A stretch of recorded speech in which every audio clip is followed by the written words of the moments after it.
key and upside down. Hey.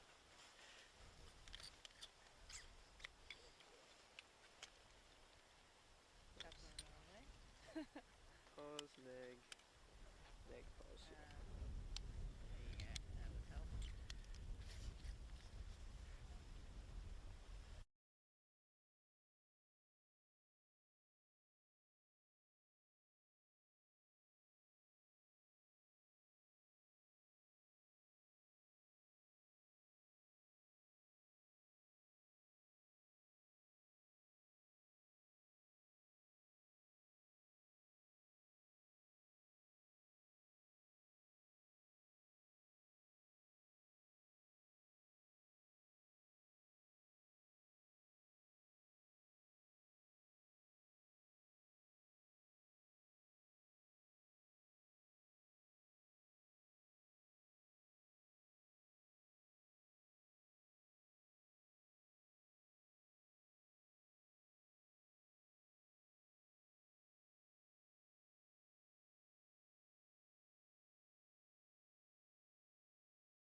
In the hills of Hobart sits the oldest permanent established disc golf course in Australia. Since 1985, players have been trudging up these fairways in search of disc golf glory. And this year, it's home to the ultimate glory, the Australian Disc Golf Championships. Poimina Reserve, home to sloping fairways, rollaway greens and trees. Lots of trees. Over 3 days of fierce competition, players will fight their way down these fairways on their way to Championship Sunday and the ultimate glory, the Australian Disc Golf Championship. Many stories have been told on these fairways over the years, and many more will be written this weekend. And you'll be here for all of them. Who will take home the crown? Join us and see.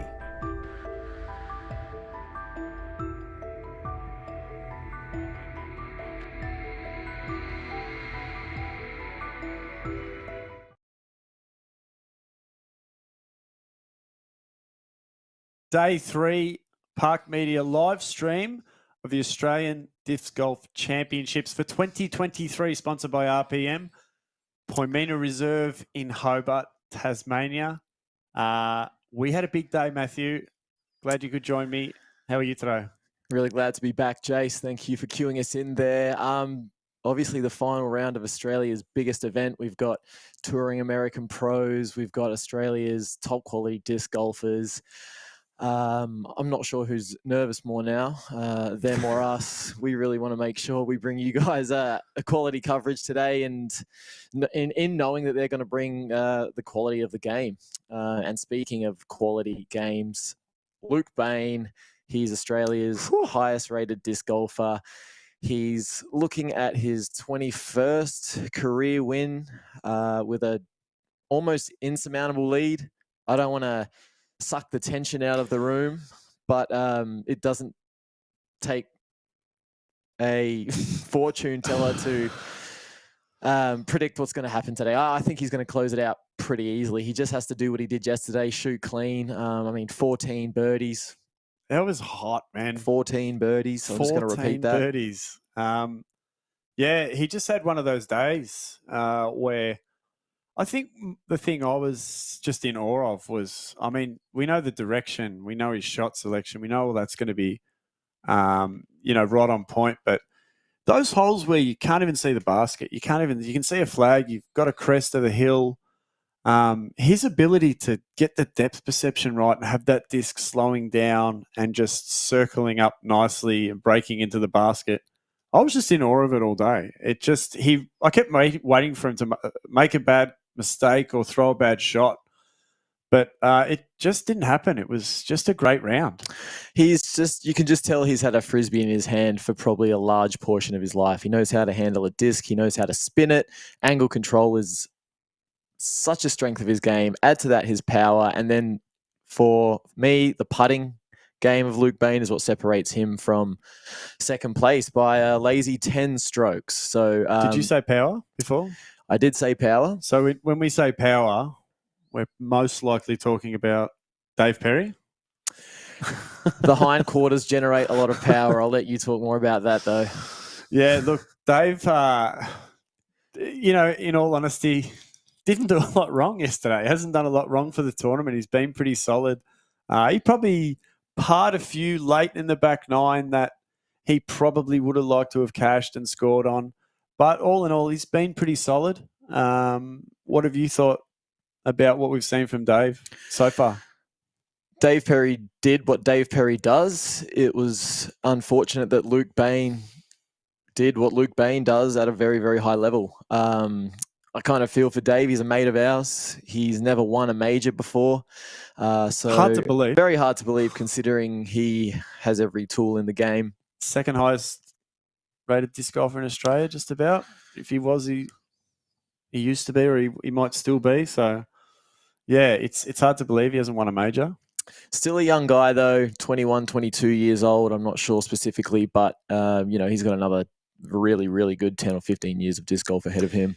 He's young, but he's not that young because there's a guy out there, a kid, a child out there, a young man out there who's been taking it to these guys for the whole weekend. Who's that? Yeah, he might have the day off school tomorrow, I reckon. That's Alex Canaston, 14-year-old WA boy. Wearing a wide-brimmed hat, as most of the teams like to do in our image there. As there you he can is see, on cam. Alex on screen. I'm not too sure of his history in majors, but I'd hazard a guess and say that he's probably never won one himself. Not at the pro level anyway, maybe at the junior level. Look, he'll be a little nervous. He'll want to hold on to second place. He'll be in a very, very tight battle with David Perry. And our last competitor on the card, who probably instills the most intimidation in the rest of the card mates there, and that would be your boy there. Andrew Fish. Love that photo, sorry. Yeah, the touring American pro there is on cam there. He had a difficult first day, would you say? Thanks, Luke. We've already spoken Get about out of the way, Luke. He had a difficult first day and he sort of showed a bit of frustration, but didn't he turn it around yesterday and show us, why he's a 1015 rated golfer? Yes, well, we tipped him to be the winner of the tournament early days. A lot of that leaned on we were leaning on our expectation bias, just given he's a 10-15 player, a 10-15 rated player. He's a touring pro, so he does this for a living and makes quite a handy pocket from it. I don't really have an explanation for it. Maybe it was beginner's bad luck in a new country, a terrain he's not very used to. I'm really looking forward to seeing if he can chip away at that 10-stroke lead that Dave has over second place. Yeah, well, and Bainey just haven't seen enough of him, obviously. No. He's just letting everyone know that he's Luke Bain. He's the guy that shot 14 under in a singular round of disc golf at a championship. Dave's just in the zone there, but for a while there, I thought, there's Ash. Catch cam. And is that David Gannon? Dave Gannon. Wow, the Cannon Gannon. He stayed down there for the week. MA3 stalwart David Gannon. Yep, there's Sarah Lee, who will be crossing throughout this coverage. She's going to be a roving on-the-ground reporter. Hi, David Perry. Hi, David. So we'll hopefully get some insights from the ground from Sarah. She's going to be following this card around. So that'll bring a lot for the viewers, we're hoping. Yeah, a little bit of Terry Miller style field commentary from Sarah. She was just hoeing into what looked to be a sushi roll there. Just enjoying her post-round meal.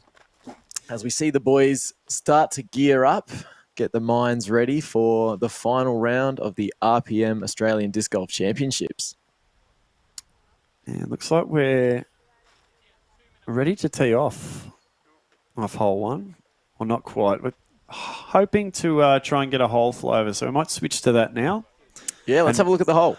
Matty, tell us about hole one, par 4, 200 metres. A glorious par 4, one of the most fun shots you'll throw off the tee. Elevated. Players will be looking for a power forehand or a turning backhand for the right hand. You want to be landing the disc right about where the drone has just flown over. A pretty narrow approach. I wouldn't say it's deathly narrow. Once they've landed that first shot, they'll be looking to throw a putter or mid-range up to the basket, tap in for birdie. Yeah, well, it sounds easy when you say it like that. I have birdied this hole, just for those playing at home. So if I can do it, it might have been on the easier layout. I should probably have prefaced it by saying that. So it was on the drone, reds, just to not get the back blacks, to the drone reds. flyovers. The tournament director, Sean Gotchling, we're lucky enough to have had him go and do all those flyovers and do an absolutely fantastic job. It genuinely feels... Bainey, can we just have a second? Hey, this is Bainey's world. We are just living in it, right? Give That's the man right. his dues. So, yeah, we're lucky enough to have had Sean Gotchling to go and put in all that amount of work and do those flyovers. And they are good flyovers. You genuinely feel like you're there. Masterful control of a drone. If he has that much control over a disc, he should be playing in the MPO division. Yeah, that's probably an MA1 card tapping out there. Yeah, I don't recognise any of those gentlemen. Looks like the rain stopped. It was quite wet this morning. What can you tell us about the conditions the girls had to play through? Look, it was pretty wet this morning. As my boy Seb That's Williams. Seb Williams, wow. Shout out to my fellow Melbourne Eagle. Yeah, it was pretty wet when they started. It rained for probably the first, I'm going to say 4 or 5 to 6 holes. And then after that, the umbrellas went away, the rain jackets went off, the T-shirts came out even for a stint on the back. But yeah, so it looks like the rain stayed away, but we are ready to go, Matty. Awesome. I'm so pumped for this. So I think we all are, mate. So sit back and relax and hopefully enjoy some... Oh, I can't get relaxed. Even just hearing the announcer say his name. Here he is, Luke. Another wave to the camera. I actually think he'll be playing against himself today. I think he'll just want to do better than that neg 14. I'm pretty sure he knows he's got the tournament wrapped up.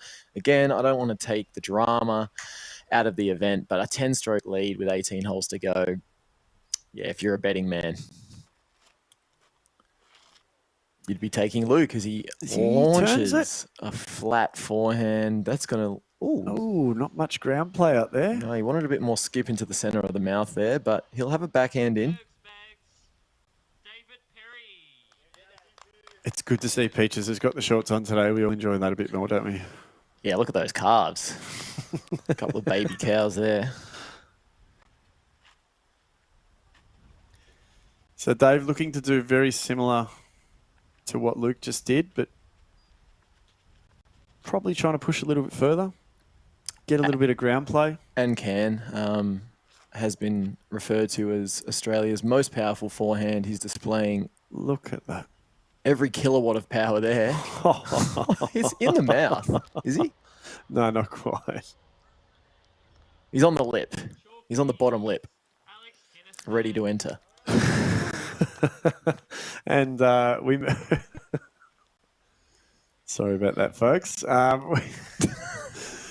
Alex Canaston, the young gun, the AK-47. Yes, he's my tournament favourite. I've been behind him since feature card day one. He's put the towel down for a bit more traction. Let's see if he can. The backhand. Is he going to go a roller? Maybe he's got a good roller. No, just a turnover shot and just blitz it down the fairway. Wonderful. As he's done so often, just skips a bit further than Luke's Dave Perry's disc there, just outdrives everyone. I mean, you're comparing a forehand to a turnover backhand. That's true. And he's still only just outdriving David, which is credit to David's forehand power. And good to see back after the first day. Discraft professional player from Baltimore, as you can see on screen right now. Fish. 66 career wins. He's no slouch. Overturns that one a little. Just turned it over and lost a bit of height. He's got a good angle. He'll just have a little more distance than a couple of the other players will. Well, we're away on the final day of the 2023 Australian Disc Golf Championships. Powered by Disconnection and major sponsor RPM. Yeah, this hole, as a matter of fact, is sponsored by RPM. So obviously always happy to have RPM support. How many revolutions per minute do you think Luke gets on his disc when he rips his most powerful backhand? That's a question without any notice. I'm going to say more than 100. More than 100, but less than 1,000,000. It's a lot. Do you know the answer? I have no idea. I was going to say 1,000. Do I look like a scientist? Maybe some of our viewers could get on the comments on YouTube channel or Facebook, whichever medium you're watching it on, and tell us how many revolutions Luke gets on this. Or just roughly how many... We won't actually know if you're telling the truth. Roughly how many revolutions per minute does a disc spin when it's thrown at relatively good power? It doesn't have to be Barella power, but we're not talking Jason Wiedner power either. Somewhere in between. As Fish here, looks like he's got a mid-range in hand. I believe it's one of his Comets. Oh, is that skinny? Oh, it's turning over. Oh, just took a tree, but reasonable shape. Should have a jump putt from there. I feel like he should be all right. Just a quick check-in with Chase Card here. First, we'll just tell you guys who's actually chasing our leaders. Young Blake Houston, Dylan Feldman, another youngster, Leo Dykes, and the uncle of Australian disc golf, Pat Robinson. Blake's had a really nice start. He's actually pushed into 4th place with 2 birdies from his first 2 holes. Nice work, Blake. There's Bainey here for his second. Be hoping to nudge the basket here and leave himself not much to do. Oh. It's about the 3rd mistake we've seen throughout the whole tournament from Luke. Yep. And he'll probably still find his way out of it the way he's been playing. So. Oh, yeah, he'll get a par. And Dave is in a great spot here. Yeah, what does he have there? Probably his star J. Good to see a little bit of a gallery following our boys today. There's a Collingwood supporter on the left. Or maybe a local sporting club who's adopted the Collingwood colours. The Port Adelaide colours, you mean?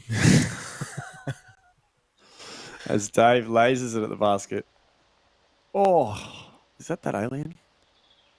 Could have been the alien. That was a better advertisement for the alien than we saw on hole 9 yesterday. Like the alien. Yeah, no one bought an alien yesterday. No. Now they're all on the way to the shops. They're at least putting it in the search engine at disconnection, powering the tournament today. No alien to the course is Alex Canaston plays a hell of a lot.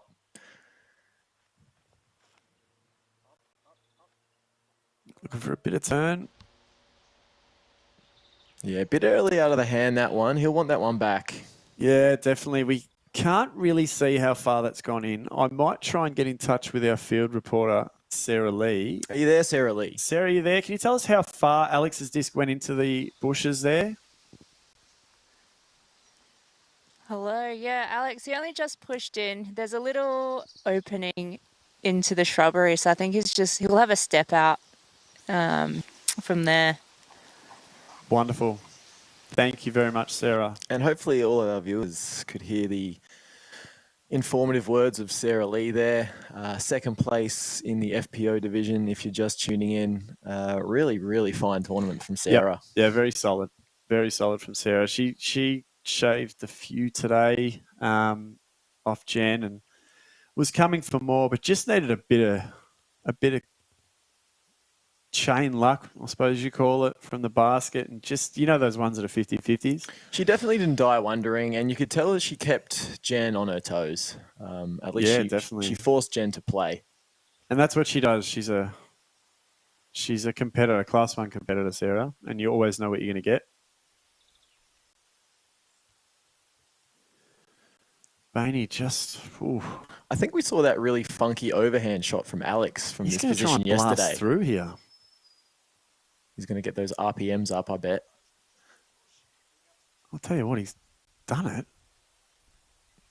He's got himself a putt. Probably 60 RPMs, that one. Just a little touch forehand. As Fish for his long look for his third. Yeah, roach in hand. Annie release. Jeez, it looked good. Ooh. He might be in a Flushed mood. close. He might be in a mood. That was circle 3. So, yeah, Alex, as we heard from Sarah, only about a metre into the shrubbery. I love that Sarah uses the word shrubbery too. It's catching on. So, yep, she was right. Not that I doubted her. Oh, her acumen is far stronger than ours combined, let's be honest.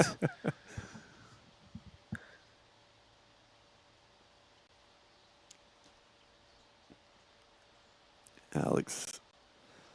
Looks like he's still got about 6 or 7 metres there. Yeah. So it looks like it's birdie look for Dave. At DP Frisbee on Instagram. Yep, the only genuine birdie look.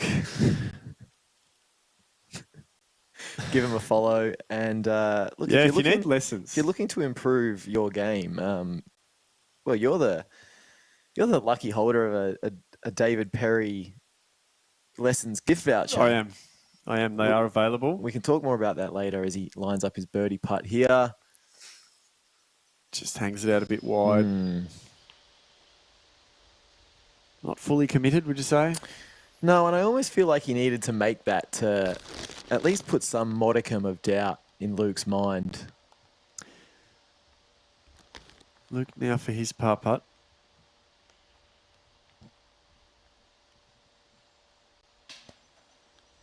Oh, that one got dropped a little bit, didn't it? Not the Bainey we saw yesterday. The flag wasn't moving much, but maybe just a little performance anxiety after being so good yesterday. And I don't know, he'd be expecting himself to back it up somewhat as Alex lines up his par putt. Yeah, boy. Yep. And he's bullets happy it with in. that.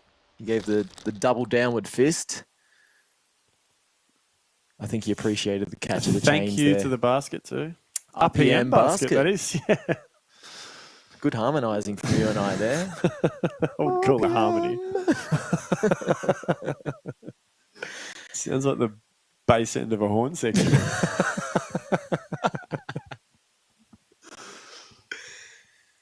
We know less about music than we do discs, so let's just stick to what we're watching here is Dave here for par. Yep. Centre. Dead centre. So looking for a clean start from our card here. Well, Bainey's already bogeyed, so Oh, he has to. that's impossible. Would have given you 25 to 1 at the start of the round for that. Yeah.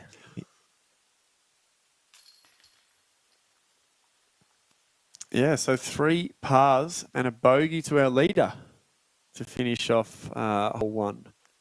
As they begin the quite picturesque walk to hole 2, as Dave scores himself a caddy on the way. That's Tosh Frequen's going to carry his bag for him.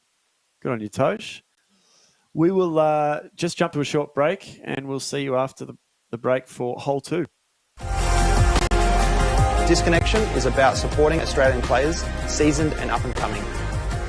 I have a fantastic team of players that help contribute to an amazing support network.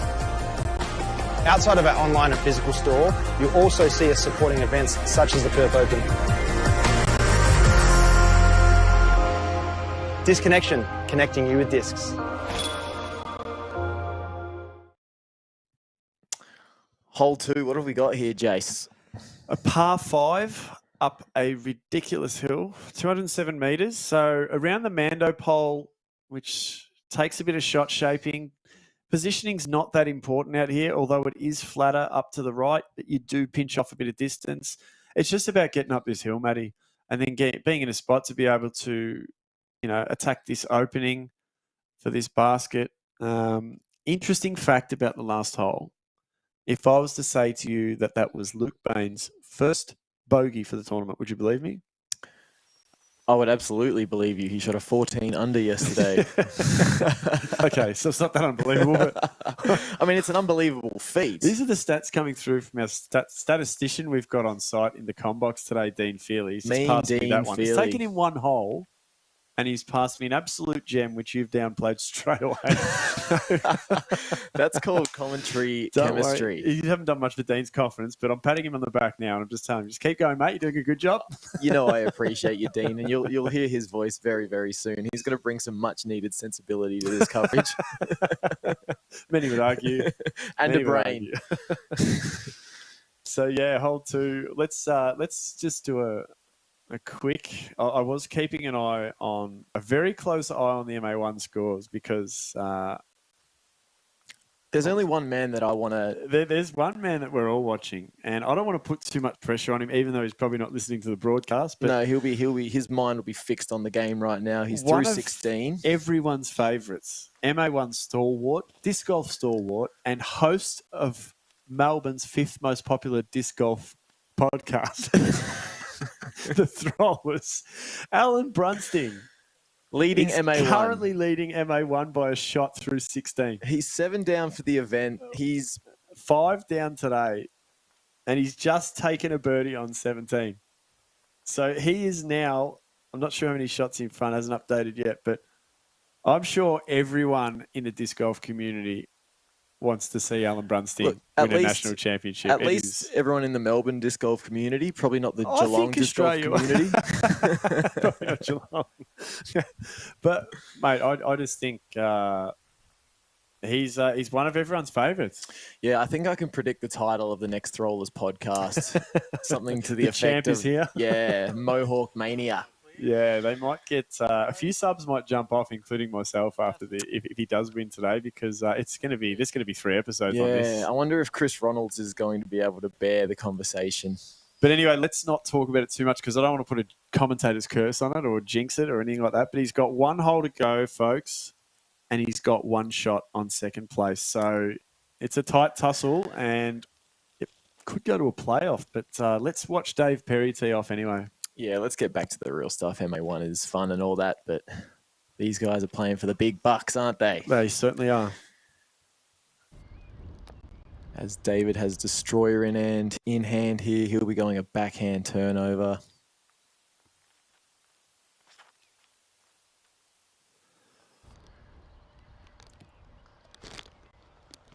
Wow. Shelling peas for Mr. Perry.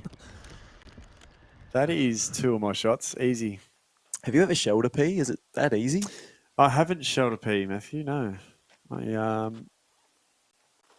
You'd have to think it would be.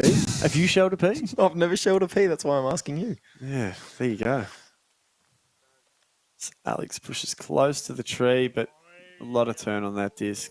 Very similar to his shot yesterday. He's Obviously, a big arm on him. This trusts his power and trusts the torque to get the disc turning. Fish now, trying to swim upstream.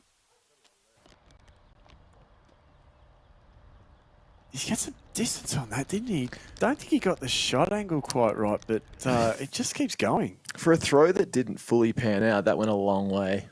And Dave, Luke Bain to the back of the box. That's the height you want. That's it. He really likes to get right to that flatter area. He does. Whoa, that kept Ooh. going and going. He might actually be a bit more further up the hill today. It's big. It's big. Hole 2 sponsored by, now I understand, I spoke to my Parked Media affiliate, my brother Ashley last night, who's the catch cam operator, and he was speaking to me live from the Granada Tavern. So, And didn't it sound like a hoot? oh, there was just action going on in the background, you could tell. It triggered my FOMO. It really triggered my FOMO. Obviously, we're doing the commentary from interstate, so we're actually overseas, technically. Tasmania is an island state in Australia, if you want a quick geography lesson. But the Granada Tavern, it sounded like they were putting on a really fun post-round event for all the players. There were 50 or 60 of the event players down there, enjoying a meal, having a tipple, probably sharing stories, talking about their rollaways and their big old putts. Or having a chat about maybe Tim Bowen on hole 3 yesterday because that's what I was talking about. Maybe getting the YouTube stream up on their phone and laughing in his face about I think Tim Bowen on hole 3 came up in a few people's conversations last night, but he definitely, what he does is entertain people, Timmy, and he definitely did that on the so-called chase card, as we named it yesterday, the circus card. They put on a real demo. Leo Dykes just throwing flare skip shots out of the tunnel and slipping over in his multicolored jacket there. It was comical. Thank you to that card for providing some much needed entertainment. As Fish is going to go power shot again here. So come pan out. Needs a bit of fade. Yeah, it's not too bad. Yeah, he'll have a chip forehand in. It's a smile from Fish, so... Fish is a tall man, isn't he? He's a lot of legs. He is. He certainly is. Good levers, I imagine. Speaking of a lot of legs. Not so much in length, but definitely in width. Those shorts can barely handle it. There's Dave throwing 2. Oh, look at that shape. Oh. Could be a jump putt for Eagle. Yep, he's definitely got an eagle look there.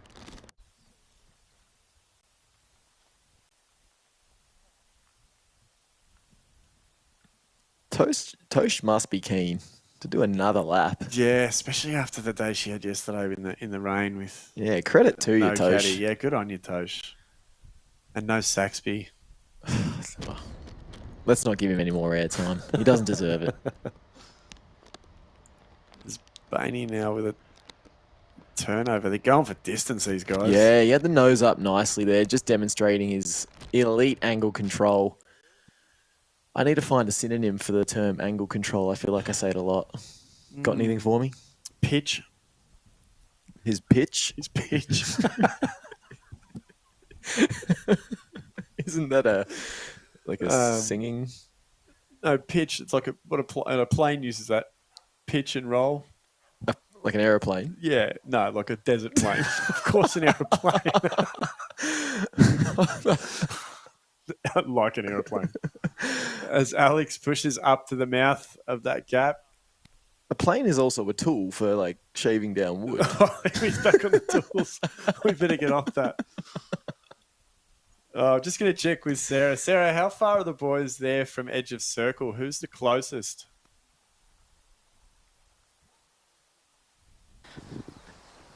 Hey boys, I reckon it's pretty even between Andrew, Fish, Alex and DP. So Bainey trailing along the other guys. Thank you, Sarah. Sarah with a bit of ribbing there for Bainey. But yeah, we're told they're all pretty close to edge of circle. So all with a decent, jump putt eagle up, would you say, Matty? I don't think Fish does, but a couple of them do for sure.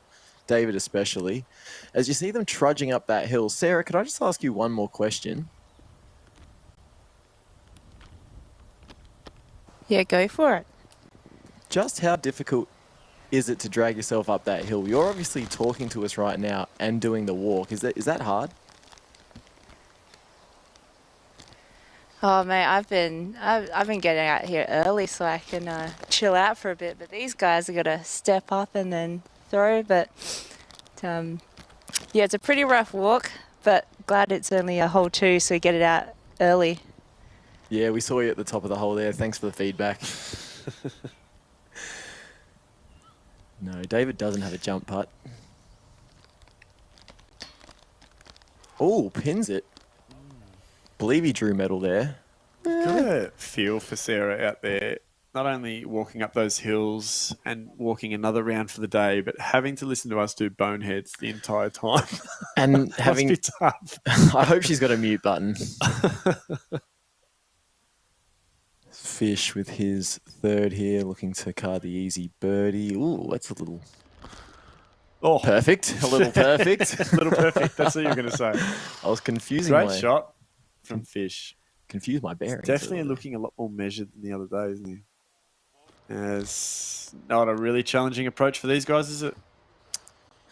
I think we mentioned it yesterday. Hole 2 is almost a must-get for all of these players. They're all power players. They can all get up there easily in 4. Canaston's so young, he's running up the hill. Yeah, to be young again must be a benefit in this game. Doing a whole like, oh, Skip, get in routine, which I was not prepared. And speaking of guys who just keep putting in, look at old Cole Herbertson there. He has followed around every card in rain, hail, or shine. Oh, he would have burnt off a few kilojoules this weekend. So I understand there was a casualty and he fell over and might have hurt himself the other day. But yeah, a bit of a sore knee, but he pushes on. Bainey for Bird. And like a bird, straight past the basket. That's what we call in this commentary box an air bud. Named famously after the movie about the basketball playing golden retriever, which is one of our favourites. If you get a spare hour and a half, sit yourself down and watch the 3rd installment, Air Bud 3, European Pup, where he takes up soccer. It's the best one. For a creature without opposable thumbs to master 3 different sports. Thank you for part. Got it. That was putt. an awkward putt too. Little Annie out of the bush, out of the shrubbery. And he's happy with that.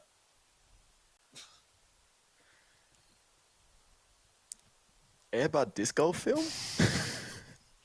Nah, you need an opposable thumb for sure for that one. Birdie putt for David. Haven't heard of the paw grip. I've heard of the poor game. My game. Dave for birdie to open his account.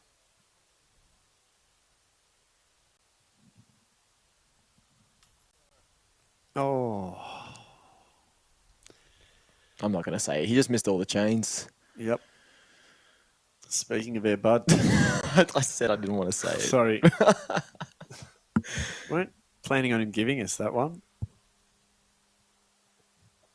I had a completely different remark queued up for the birdie, but surprisingly, not to Dave, be. to finish this off with a par. That's a better putt. Good. He'll be happy with that. Yeah, good recovery. So he starts with 2 pars, Dave Perry. That's a birdie for Alex and a birdie for Fish, I believe. Correct.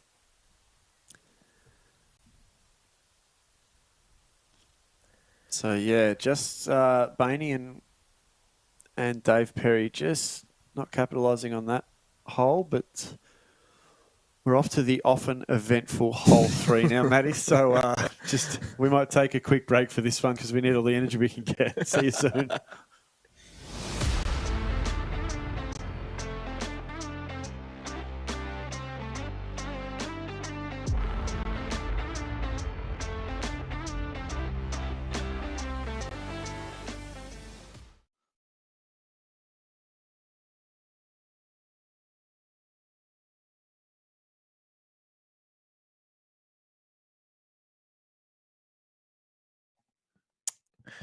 Here Hole we are 3. back at the infamous hole 3. Players will be trying to get off the tee through quite a narrow fairway. It's only 109 metres of distance from tee to basket. So getting out of the narrow gap is imperative and pretty much sets up the whole hole. We've seen a few different tactics from these players over the course of the weekend. What can we expect to see from AK-47 Alex Canaston, who's taken the box here? Yeah, Alex seemed to get out okay yesterday and the day before. I think he hit a late tree the day 1, but yeah, so he's going to look to laser one straight down the middle here, and he's definitely got the form to do it. Yeah, he doesn't do anything too fancy. I think he sort of hyzer flips to turns the disc and just backs his accuracy. There might have been a little bit of a slip there, but it hasn't affected the shot. Get out and over. No, that's awesome. Wow. That's huge. Needs to stop. Needs to stop. Needs. Yep. And stops. That's an eagle putt, I reckon. That is an eagle putt. Woohoo, my boy. Alex has really just been playing great disc golf all weekend, hasn't he? Disc golf chops I'm glad I've become familiar with Alex's game. I didn't know a lot about the kid until this weekend, so huge props to him. Fish takes the sky route usually and has done so this time. Just got that coming back. And we'll circle up there towards the basket, I'm pretty sure. Oh, it's still going. It's a stable disc, It's so gonna circle up here. yeah. Good catch there from Ash. Yeah, great work on the cam. He's behind a bit of green.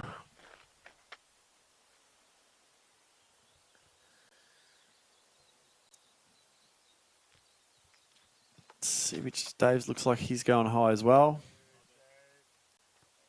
Why not when you've got that excessive amount of power? Yeah, just Oh, he's nearly taken everyone out there.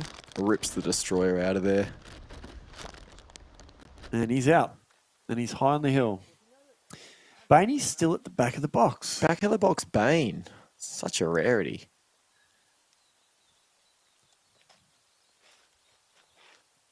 Halo destroyer in hand.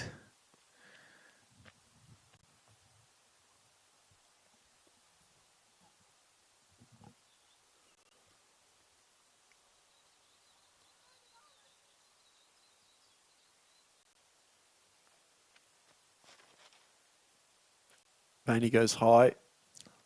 Kind of lost that in the stratosphere, didn't we? Yeah, it looked to go very high, but there it is.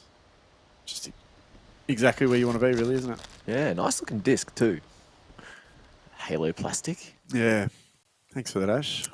Close look. All out of the gap, pretty clean. Yeah, speaking of clean, is there anyone having a hot round in our MPO division at the moment?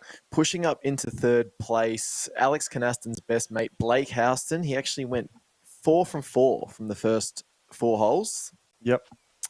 Did card the par on the 5th, but is 4 under for the round. He's 16 under overall, sitting in third, challenging Alex and David for that second place. Yeah, right. So straight up after 4 holes. 3 holes, he's into lead card territory. So yeah, big round coming from him if he can stay with it. Yeah, and feature card player from day one, Atticus Ariston, young Tassie local. He's 3 down. He's pushed up into 8th spot, which is a really, really awesome start for him. Hopefully he can finish or at least challenge the top 5. Yeah, good to see that from Atticus.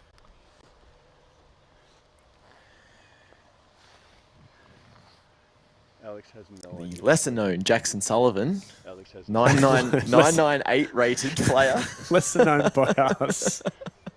How's he going? Well, he doesn't even have a profile picture on his PDGA account, so how are we to know he was a very well-established? Until I was informed he's actually on the RPM ad, which is on in between holes. But Bainey here out of the trees, and that is just about perfect. Top-knot pitch, some would say. Pitch. The pitch of that disc was perfect. Like You like pitch? Like landing an aeroplane. Yep. Not a wood carving plane or a desert plane or Plain ice cream. this guy. English is hard, man. Fish here using those long legs. Yeah, I think we'll see some of his ultimate skill in play here. Gets up on the shell. Oh, puts it Ooh. basically under the basket. 2 very good holes from Fish. Yeah. Yeah, he's on a hot round. There is one guy I want to ask you about. We took a liking to this guy on day one. And so did the viewers. So did the viewers. He was our personal favourite. We nicknamed him Red Foo, and we've been following him throughout this tournament. He hasn't reached out to us yet, so we're hoping he does sometime soon because we'd love to say good day to him. We would. That is Addison Coleman. We affectionately know him as Red Foo. He's having a great tournament. He's having a great round today. He's shooting clean. Oh, sorry, he just carded a bogey. He was shooting clean as Alex aggressively misses, but Yeah, that why was not? for Eagle. That was for Yeah, Eagle. So he's been hitting these, Alex. yeah, he was He's putting. been hitting these. He was putting phenomenally yesterday. I'm actually surprised to see that one glide by the chains. But yeah, shout out to Addison Coleman. we do hope this messaging gets back to you. We think you're amazing, and we wish you a really... You sure got our attention anyway, Addison. We wish you a successful final 7 holes of the tournament. Keep on shuffling. So this hole, we forgot to mention, is sponsored by the Flying Disc Store.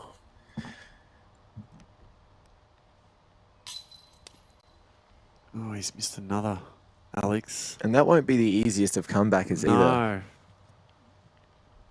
No, he's not happy with that after the start he's had. No. But he can come back from this, definitely.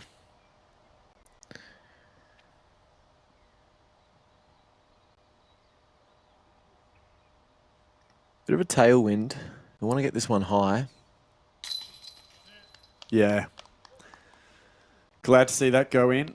So am I, to be honest. Yeah, he keeps the round clean. He went from eagle look to par He's thrown a couple away there. I mean, you can say that all the work he did on the first couple of holes as Bainey. I mean, we've mentioned how big Bainey's lead is, but there are a few chances here that players could have put just a sliver of pressure on him coming from behind. As he birdies there, Bainey, too, and you expect him to on that hole. So, yeah, look, all players getting out of the tunnel pretty easily there. Really, the only mess was just Alex with those couple of putts. Yeah, he'll bounce back, though, and we'll do the same after this commercial break.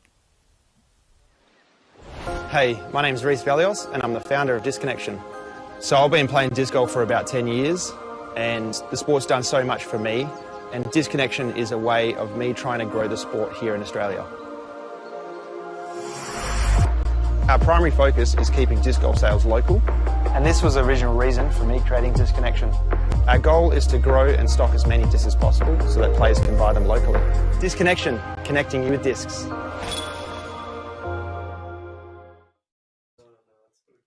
Hole 4, par 3, our favourite tree down the fairway here, Matty, the V tree. The V tree. Because it takes victims, and it looks like a V too, and you just want to veer around it. Over the road, which is about 85 metres away, and then it's a sharp uphill. We've seen guys getting 10, 15 metres up the hill, probably not all the way, just depending on the wind situation. But look, today might be the day. Look, we know one thing for sure. They all go for it. Well, they've all got the power to get across the road and to the green. Our correspondent on the ground, Sarah Lee, carded the bird on this hole earlier today. So if you want to see how it's played to success, you can just go back and watch that. But they'll all be looking to score here. We'll see a combination of mid-ranges, perhaps fairways, but I think the players will be opting for the control of your 4 to 5 speed discs here as Fish with buzz in hand. Has it on hyzer? It's got the glide though. Oh, it's just the glide right into the tree. I think it stayed off the road. We'll just get Sarah when you're available to tell us if Fish is in bounds or not there. We can't see on the camera. Yeah, I'm at a bit of an awkward angle too, but it looked like it dropped just on the other side of the road in the little ditch, which is in bounds. So he might be all right. Okay. Thank you, Sarah. David steps up. He hasn't got the birdie on any day so far. Gone towards that same... Oh! Well, he's got safe. A birdie look today, yeah. Nice throw.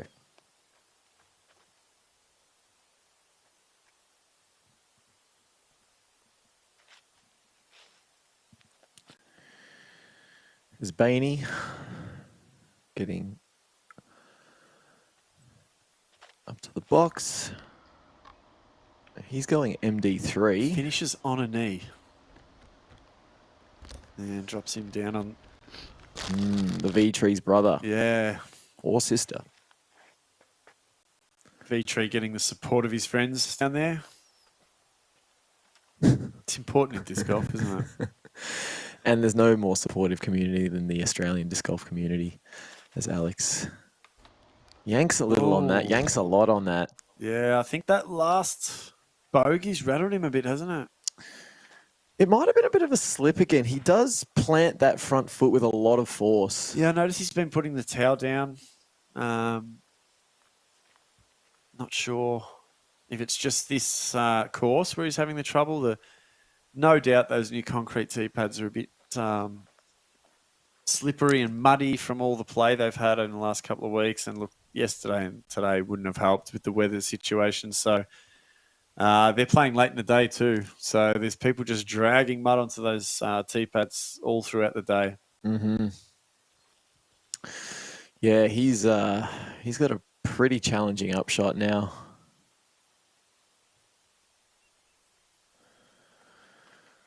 Really hoping to avoid any rolls.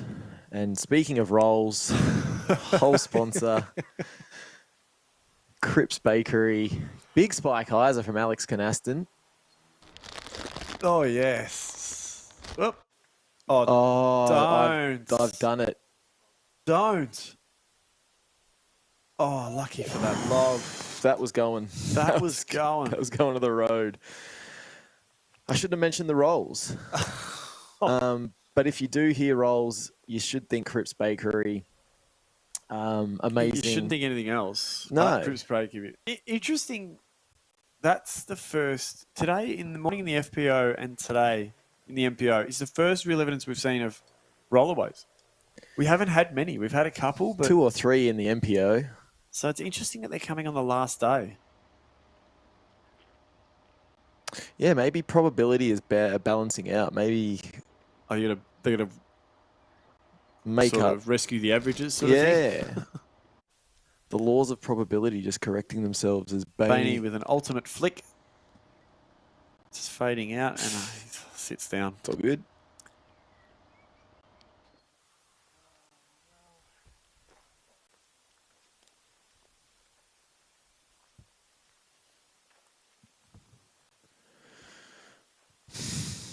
So Sarah was absolutely right. Fisher's inbounds. He's basically throwing up a cliff, but he's inbounds. He'll still be shooting at it. Yeah, just gets it up there. So yeah, he probably didn't have the footing to go full throttle at it. Not bad to tidy up a par from there. Dave engaging those calves.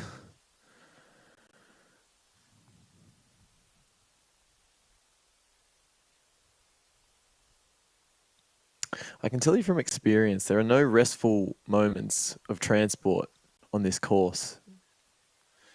You're always walking up or sideways, having to adjust. It seems like the tee boxes are the flattest part of the entire course.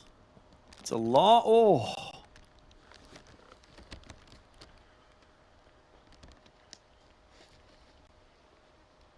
Long look from that log that saved him, really. That. We have the lone birdie look on the hole.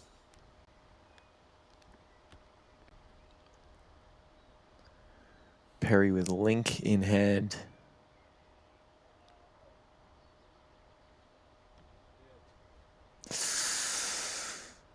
Oh. The hands go straight to the head. I think I saw it circle up. But that is at least 2 shots back to the basket from there. And he knew it. Yeah, that's a 3-putt minimum, I regret to say.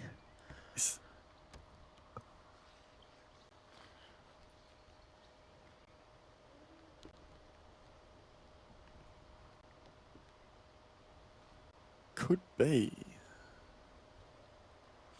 We may have another red foo spotting. We're just think we might have spotted red foo down the bottom right of our screen there. Does Sarah Lee know who Addison Coleman is? And our inexplicable fascination with him?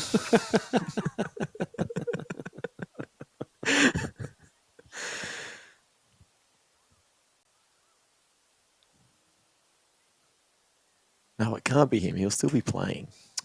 Ignore us. Yeah, I think that's another fairway. It's a tee.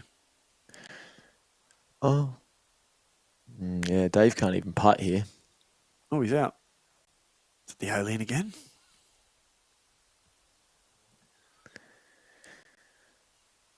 Yeah, like I said, at least 2 shots from there. Only for his par. It's not a sentence I've said a lot this weekend. Bainey for his par. No, certainly not yesterday. This was one of his 14 birdies yesterday.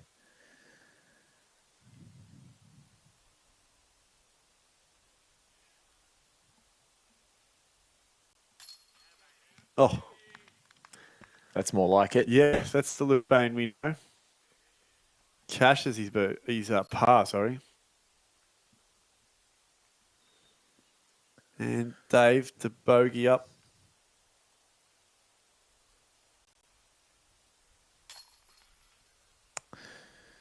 I mean, in a perfect world, Perry could have shaved off some shots and really reduced that gap, but I think it's now just a conversation about second place. I think we can call it. Fish pars again and cleans up. So Dave and Alex having a couple of tough holes there and just sort of keeping it interesting. But speaking of keeping it interesting, Blake Houston, he's 6 through 7. I apologize. 6 through 7. So Blake Houston on an absolute heater. Solo second. Solo second. So we're going to have a commentary box change now. I'm going to duck off, and Dean Feely, our master statistician and just all-round nice guy, is going to come in for a few holes with Matty Faz. So I'll see you guys back in a few holes. Looking forward to the break from you, honestly. Likewise. Distance makes the heart grow fonder. So we'll go to a break, and I'll see you guys a bit later on. Welcome, player. Commencing disc selection. Choose your driver. The Kotari. Choose your approach.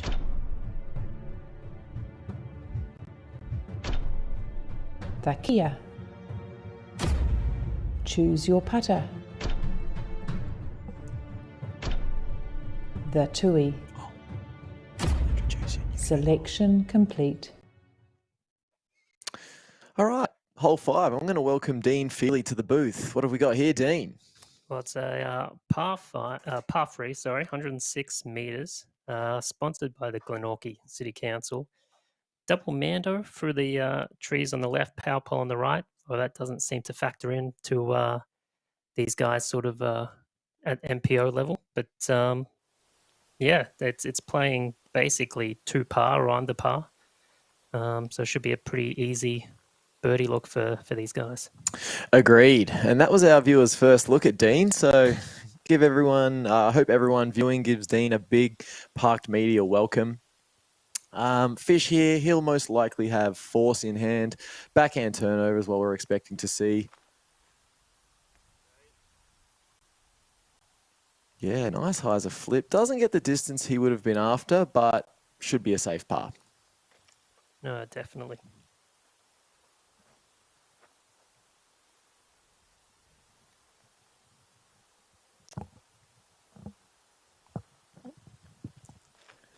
As we see Bainey now going left of that middle tree. Not all the distance required, but we'll be putting from about circle 2 for the birdie there.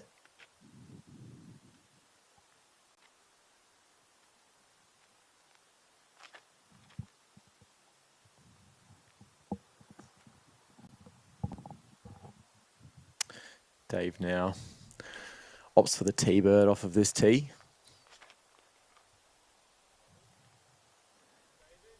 Oh, if that holds, that looks really good. Oh, it's perfect. That could be the best shot we've seen today, Dean. Absolutely. And the way his putting's let him down this morning, unfortunately, but that should be a nice tap in. No, his driving's looking on point.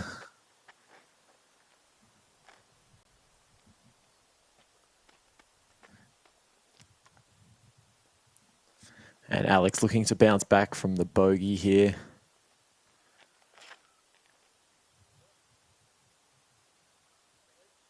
Oh, just got under that tree. Under.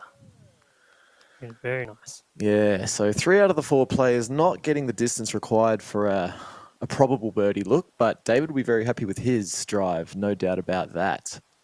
No, absolutely. He needs to get some shots back because it's getting tight for that second place battle. Yeah, Blake Houston. What do you know about Blake? Not too much. I did watch a few rounds at the Eruption last year when he was on the lead cards. Just another WA prodigy. They seem to be churning him out. And he's taken on, essentially Bainey's performance from yesterday. He's 6 under now from 7 holes, and probably a bit too far back to really challenge Luke, but he's definitely trying to cement second place on his own. He definitely is, and yeah, I've had the pleasure of following Blake around, doing Park Media coverage, and for a teenager, he's a down-to-earth, humble, as you said, prodigy. He's got a ton of power, but we both know Poimina doesn't really require a lot of power as Fish goes for his birdie. Little jump putt. Not quite there. No, but falls safely. But yeah, Blake showing that he's not just the powerhouse we see on a lot of his social media posts. He's got the touch game required for Poimina, and standalone second and on a heater today. Yeah, his hat is definitely in the ring. I think he's only 18, is he? Just finished year 12? Possibly younger. Possibly younger. So he's got plenty of years ahead of him. Get that consistency and then challenge possibly next year for the title. Yeah, I'd love to see him go overseas. Just past the chains there. Did it just touch? I think it grazed a bit of metal, but obviously not enough. It's going to be a nice challenge to come back with.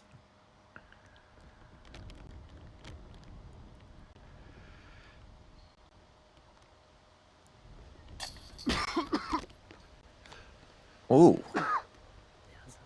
They were catching yesterday, but the wind is up a little bit more today. That may have had some effect. Still a nice bid. He doesn't miss too many, Luke. He's putting. Yeah, that'll make him even through 5. Dave should tap in this birdie as Alex lines up his comebacker for par. Yeah, nice. Kept it low. Minimised the wind's impact. Gives a sigh of relief.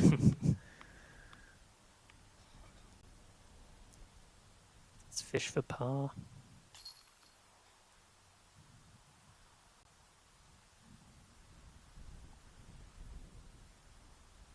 Yeah, Fish with a tidy little 2 down so far. He'll be looking to build on that. As Dave, with probably the best tee shot of the round so far, taps in a well-deserved birdie. Should take him to the outright third. Bainey gives him a clap there. It almost looked ironic, but I'm sure it was genuine support. No, he's definitely a down-to-earth guy, Luke. Yeah, and he brings a lot of positivity to the card. Fierce competitor, but does like to see his card mates do well. And we will see them continue to do well after this commercial break.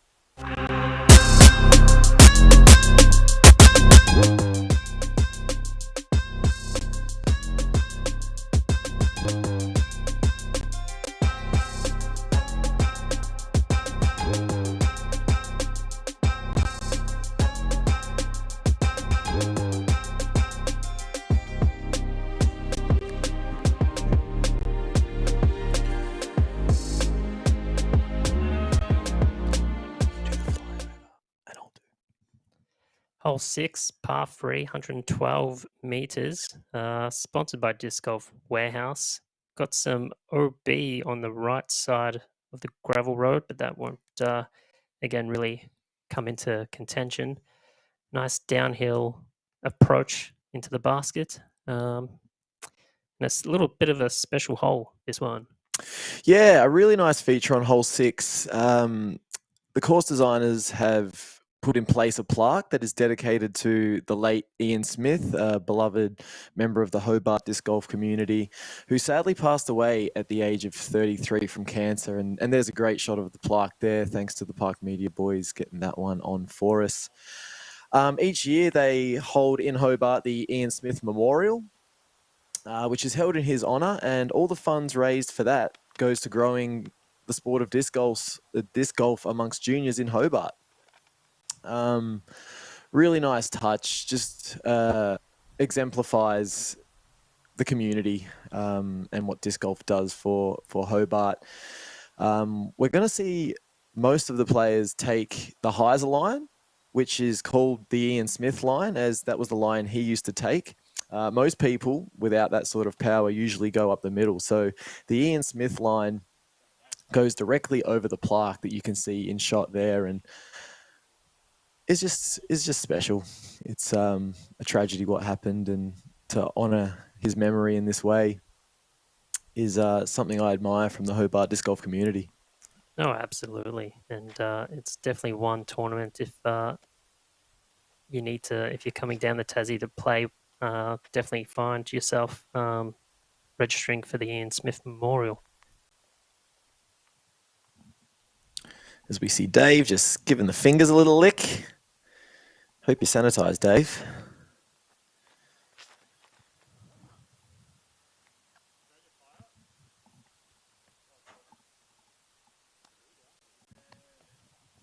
Big Heiser with the Halo Destroyer there. Did you see that one finish, Dino?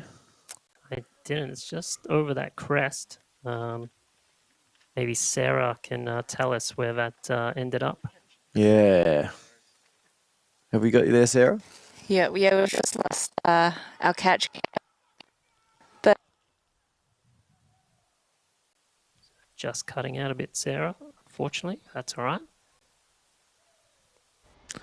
Fish following the same line.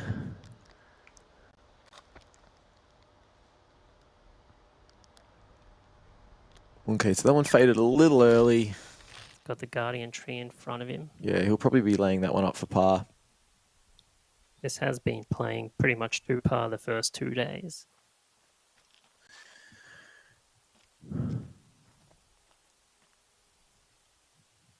Yeah, definitely not the easiest to score on. We saw ADGC park at day one, which is incredible.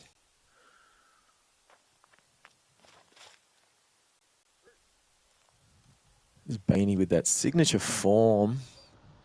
Really early tree, and that faded a long way down the hill. That is going to require some work to get back to the hole. Yeah, let's hope that one just stopped dead upon impact. She gets steep down there. Not going to tell you how I know that.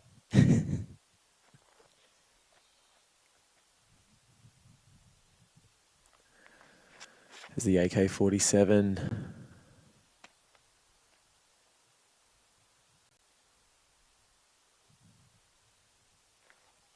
I think that one stopped dead over the crest. Yeah, no, that looks like it's a nice bid for birdie there from young Alex. Yeah, good control. Good control there showed from Alex. You could see the flag atop the basket was blowing pretty harshly right to left. Managing the Heiser in that kind of wind requires some genuine skill. As we want to give a shout out to our whole sponsor, who we got there, Dino?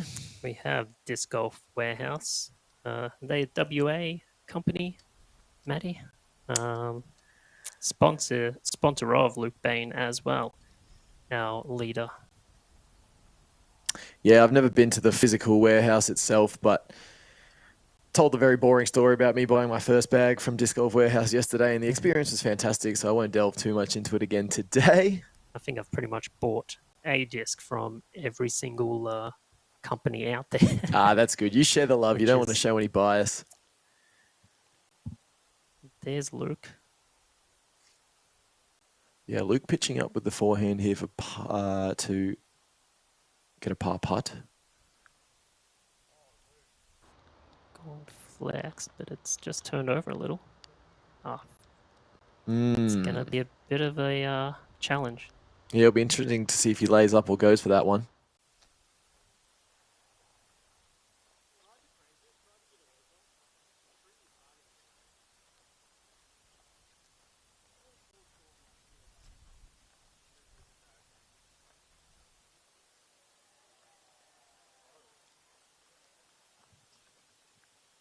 But speaking of someone who hasn't had trouble with hole 6 is Blake Houston, who's also still on a tear, 7 under through 8. He's in Bane territory right now, by golly. He is 2 shots clear in second and quickly making a charge towards first if Luke doesn't start to get on a roll. Yeah, Alex and David just a little flat to start. I mean, Dave definitely had some chances. Yeah, an even round early on. through 5 is fine for us mere mortals, but they'll be expecting much more of themselves. Fish lays up as well. Yeah, that was too risky to run for sure. Fellow Melbourneite, Darren Stay-Smith, he's having a clean round, shooting 4 under. He's picked it up over the last 2 days, which is awesome.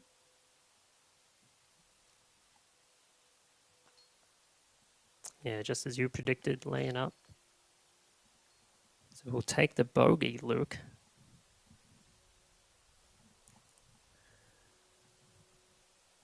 Don't expect. Oh no, I thought he was going to run it. He's pretty much ran everything so far, young Alex.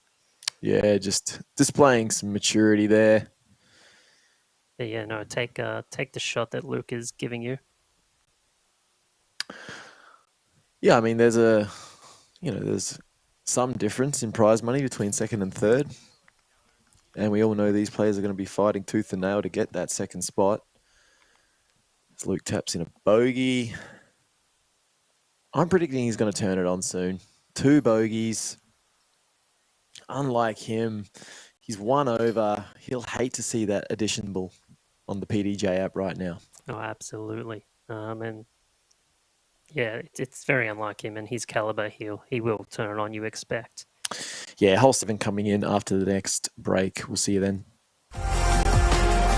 Disconnection is about supporting Australian players, seasoned and up and coming. I have a fantastic team of players that help contribute to an amazing support network. Outside of our online and physical store, you'll also see us supporting events such as the Perth Open. Disconnection, connecting you with discs.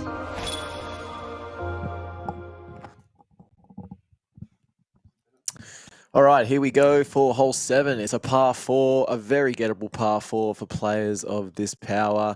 Coming in 142 metres. We've seen a variety of shots thrown off the tee over the last few days. Rollers, backhand turnovers, power forehands. It's dealer's choice. I'm predicting 3 out of 4 birdies here. Dino, what do you reckon? No, pretty much the same. The scoring average for both days is 3.5, so definitely birdie opportunities for these guys. Almost they must get birdie opportunities. Yeah, I tend to agree. Yeah, Dave's opted for the big power backhand turnover both days. I'm looking forward to seeing Canaston's roller. I hope he gets a little more turn on it and gives himself an eagle bid. It's unbelievable what some of the shots these guys choose to take. Nice flat release, catching a tree there. Unfortunate. Was going to get a mile of distance.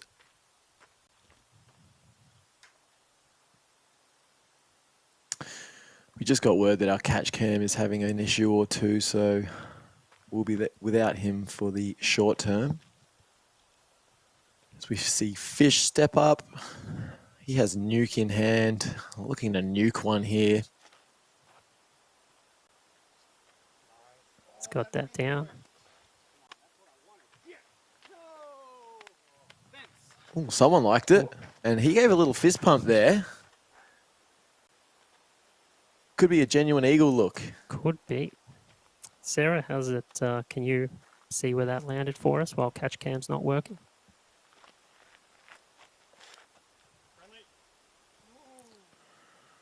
Well, that one's more inside from Alex. We stare into oblivion.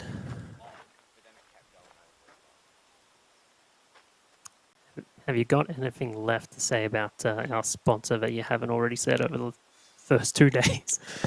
I mean, look, the players have been putting in a mountain of work this tournament, and Mountain River Finance Consulting. Oh, Fingers crossed for Bainey. praying to the disc golf gods there. Didn't like it out of the hand. No, Mountain River Finance Consulting, owned by none other than John Schlobaum, MP40 competitor. Let's check in with Mr. Schlobaum's final result. Or was it MA40?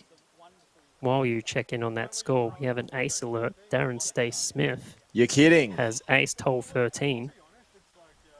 Unlucky for some, not in this case. Does not mind a tournament ace, does Darren? If you haven't seen Park Media's coverage of the Big Wet, located in Ballarat, I believe, shot and released around August or September earlier in the year, go and check it out. I think it's hole 7. Yeah. Congrats, Daz. I'm sure we'll hear plenty about that. All right, let's see what our lead card have in front of them here, Dino. Yeah, Dave's got... there's the basket. There it is. It's got a small approach, but should be a nice birdie look if he can get the touch. Mm-hmm. And it's good to see the umbrellas closed. Yeah, it looks ominous out there, but the forecast looks pretty good for the rain. Dave gives a good height. Skips it up. He'll be within the circle there. Definitely have a putt. Yeah, the condition's looking a little more playable than it was this morning.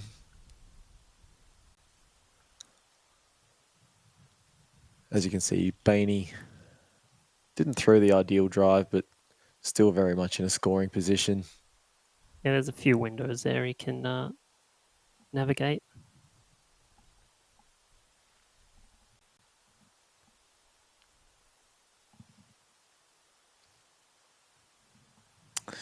So just getting word that event sponsor and owner of Mountain River Finance Consulting, John Schlobaum, came third in MA40.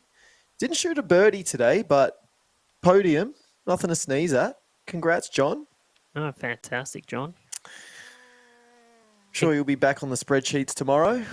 But after a big 3 days of disc golf, yeah, something to be proud of.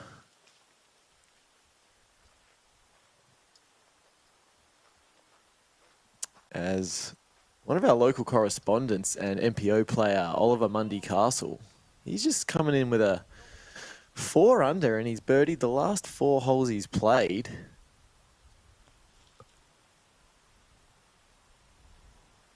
Awesome finish to Oliver. Where's he sitting now? He's moved up into the top half of the division.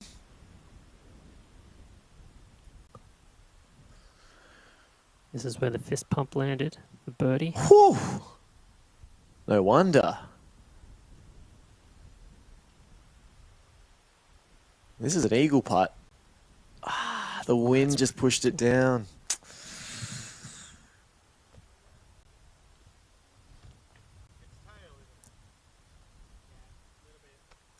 Definitely right, that was for eagle. This par 4, they're making look like a par 3, some of them.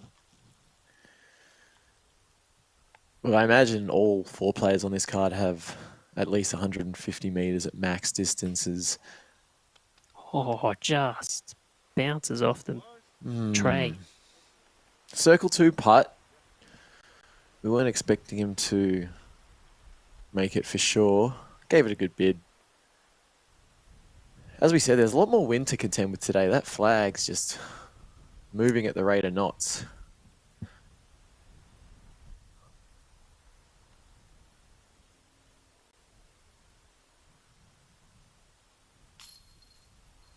Oh, what another spit out for poor Alex the machine.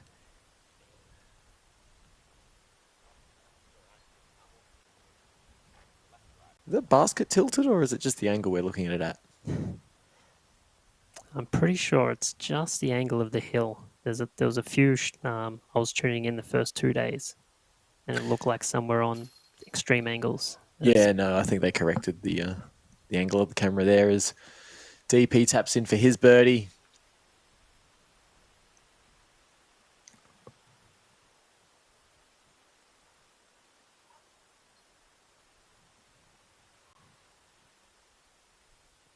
Fish just taking a moment with that wind. Yeah, definitely something they're having to consider. The gusts or the zephyrs. The boys clean up. Hole 7. We'll bring you the hole 8 action after the break.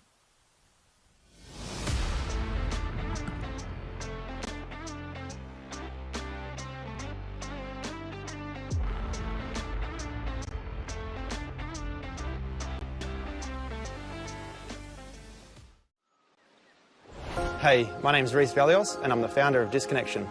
So I've been playing disc golf for about 10 years and the sport's done so much for me, and Disconnection is a way of me trying to grow the sport here in Australia. Our primary focus is keeping disc golf sales local, and this was the original reason for me creating Disconnection. Our goal is to grow and stock as many discs as possible so that players can buy them locally. Disconnection, connecting you with discs.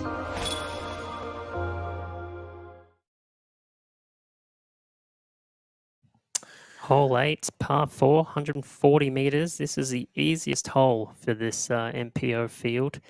A little bit of OB fence to the left and behind the baskets, but what can you say about it, Matty? Yeah, as you said, easiest hole on the course.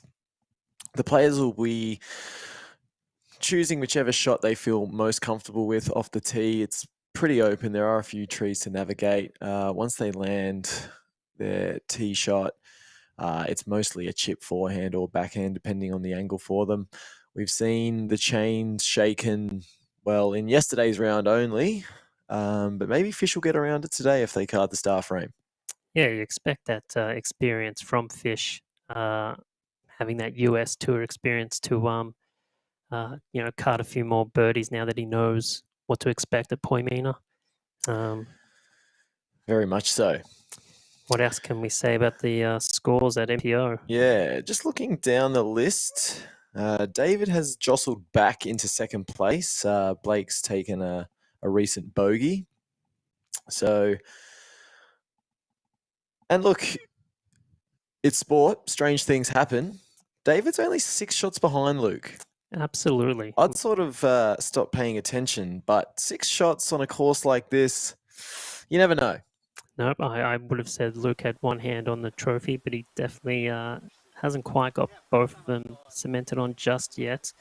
A lot can happen in these last, what have we got, 10 holes? Mm-hmm. Definitely expect Dave to give him a run for it, for sure.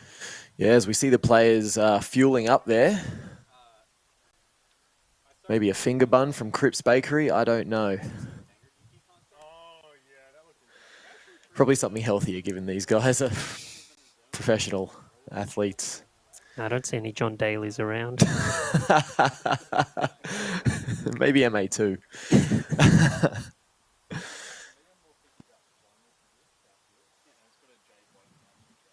Yeah, so just going down the leaderboard, Bainey obviously in first, David now standalone second, Blake Houston in third, Fish tied with Alex in fourth, and Dylan Feldman is 3 shots behind fourth is, Dylan Feldman. What a return, hey? I know, his first tournament for the year, I believe, after battling injury and pretty much trying to rehab a back injury all year. Yep, you're correct. First tournament for the year, and you are only as good as your last hole, and his last 4, very good. 4 birdies on the trot for him. And I spoke with him earlier before the tournament, and he's happy if he gets a top 5. He obviously was still aiming to win, ever the competitor he is, but he didn't have too high expectations. Understandably. As we see Dave leading the way here.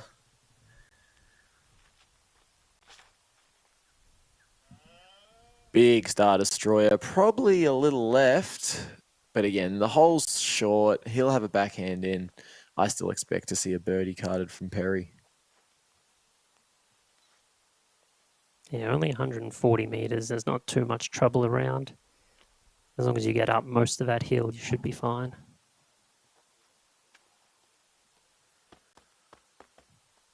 See Fish probably just clearing his shoes of some mud.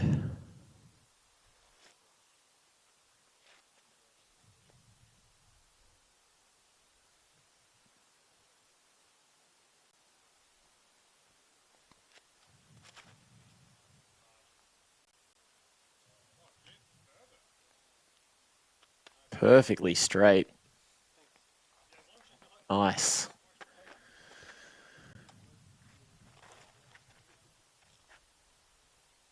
And we've seen Alex go roller here the last 2 days. Does he look like he's gearing up for it again? Yeah.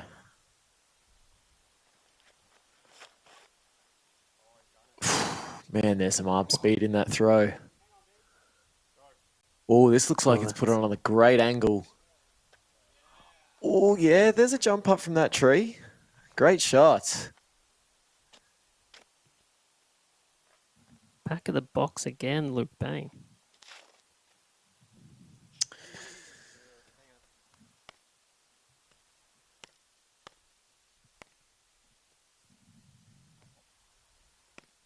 Having a similar issue to Fish with the mud, I believe. Oh, a star jump there. Yeah, conditions haven't been kind to these guys. You could see it caked on the sole of his shoe there. Destroyer in hand.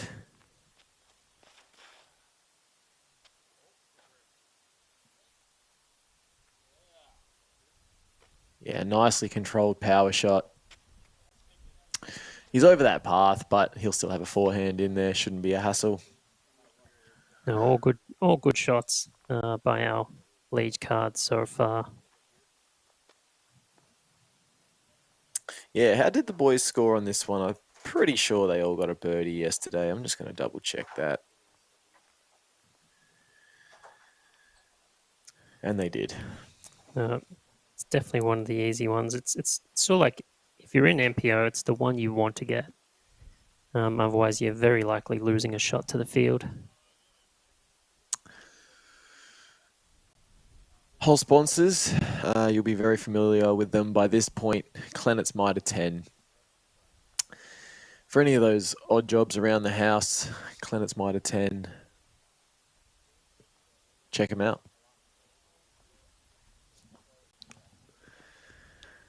No, it's thank you to all the sponsors.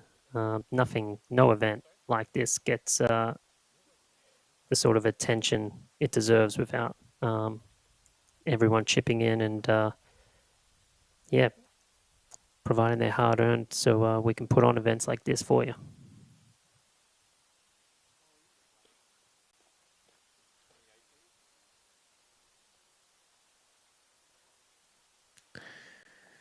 Yeah, day 3 at Poimina, trudging around these hills for the last 48 hours plus.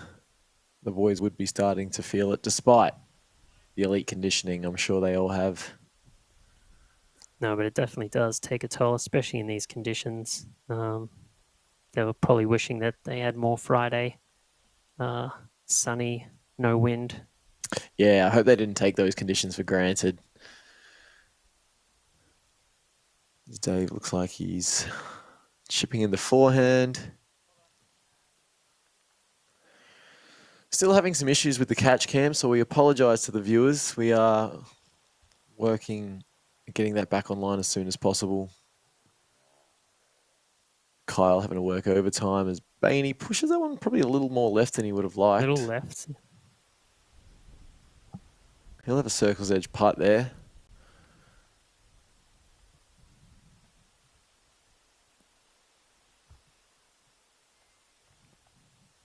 I think this will be a throw from Fish. Looks like a pretty hefty jump putt. Oh, no. Making me look the fool yet again. Can it? Oh, good line. Just dipped a little at the end there.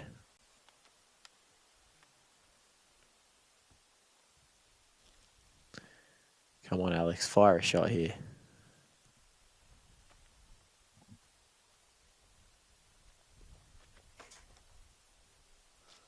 You can see the wind. Yeah, it gets knocked down a bit, but should be under the basket for a nice bird. Yeah, we've had a few eagle opportunities on the card today. None have been capitalised on.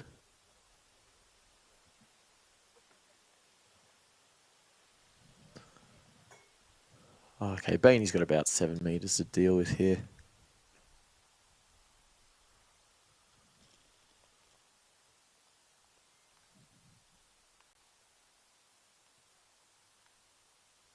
for birdie.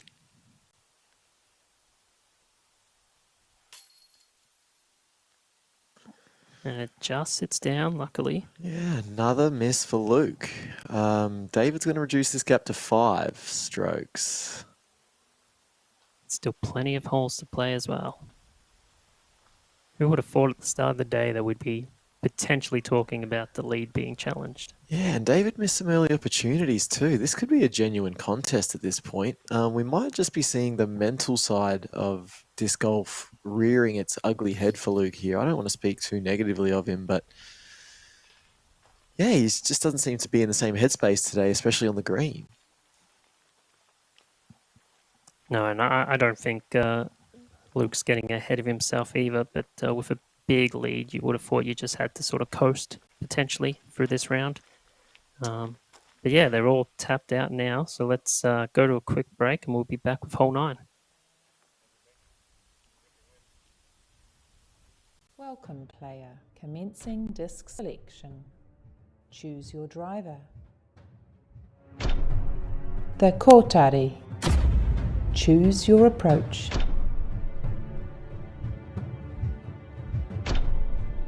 The Kia. Choose your putter. The Tui. Selection complete.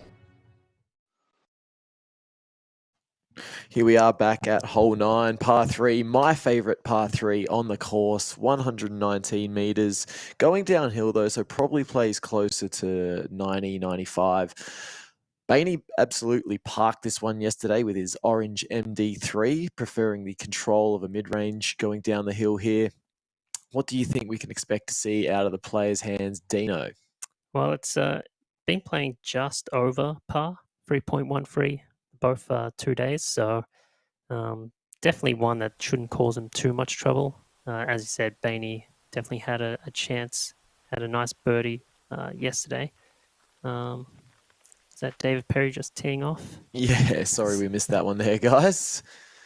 Maybe David sped up his routine a little there, but he looks safe on the right side.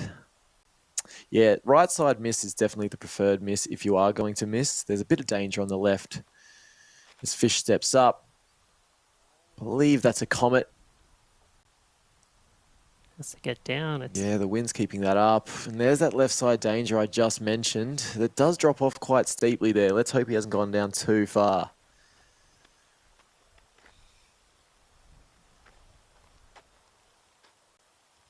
Alex going to show us his forehand line. Yeah, we haven't seen him have too much success with it over the last couple of days, but he is persistent.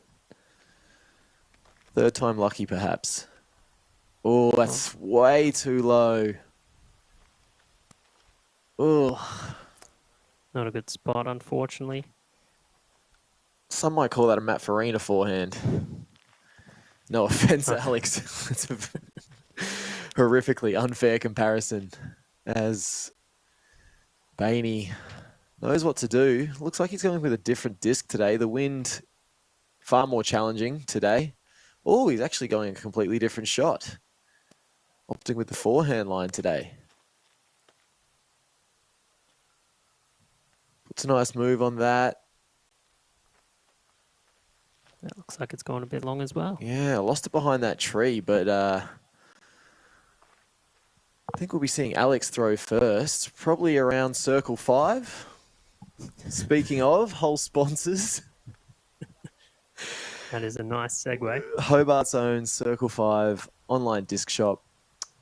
For all your online disking needs, we'd love to see a throw-in from Circle 5 here. Wouldn't that just be apt? One for the highlight reel for sure. But yeah, Alex just needs to keep his sort of composure. He can definitely still get away for par here with a nice approach. Yeah, and speaking of highlight reels, if anyone would like to hit up the comments and let us know how Darren went about his hole 13 ace. I'm just dying to know. Dying to know. Corrects on his last forehand. It's going to flare around nicely, I reckon. Probably has himself a putt. Doesn't look displeased. Sorry about the double negative.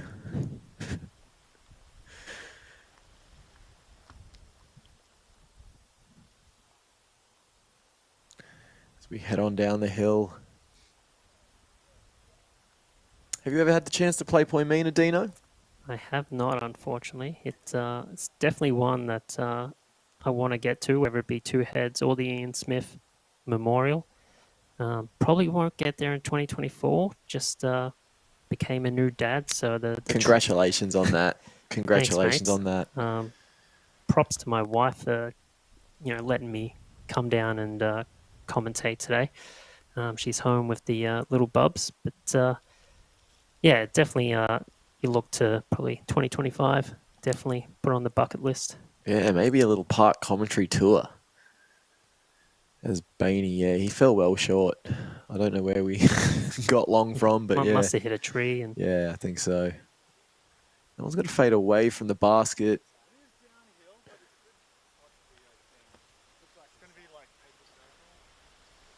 Yeah, maybe not the easiest comeback on that. Oh, the easiest putt, I should say, on that elevated basket.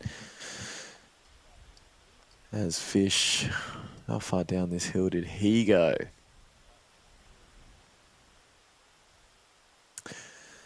I have heard that Fish is going to be playing the Rudolph Riot, which is the closing event for the Australian Disc Golf Tour. Is he? Wow. In your hometown, Geelong? My hometown, yes. Are you going to be playing that one? I didn't register because of the bubs, as I just mentioned. I unfortunately missed out on a lot of disc golf this year, but I'll definitely will be down there though. Got to catch up with a few disc golf buddies. Yeah. Good to see some of the park guys actually. I think you guys are filming as well. How good? Yeah, Park Media will be covering that event. No chance I could stay at your house on the Saturday night, is there, Dino? Sure. Airbnbs aren't cheap these days. Sure, we can find room. Just put me next to the cot. Shame this. Oh yeah, no. If you want to do the midnight feed, you are more than welcome. Suckle at the teat. Oh, bottle feed. Sorry. No, bottle feed. Yeah, absolutely. Dave, pictures up there. Classification board's going to have to reclassify this broadcast.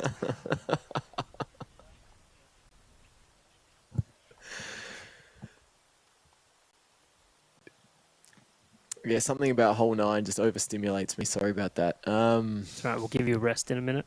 Yeah, Jason's coming on for hole 10. I'll be taking a much desired break, and I mean desired by the viewers, not me. As Bainey, oh no, he's got a decent putt here. He can put this one away.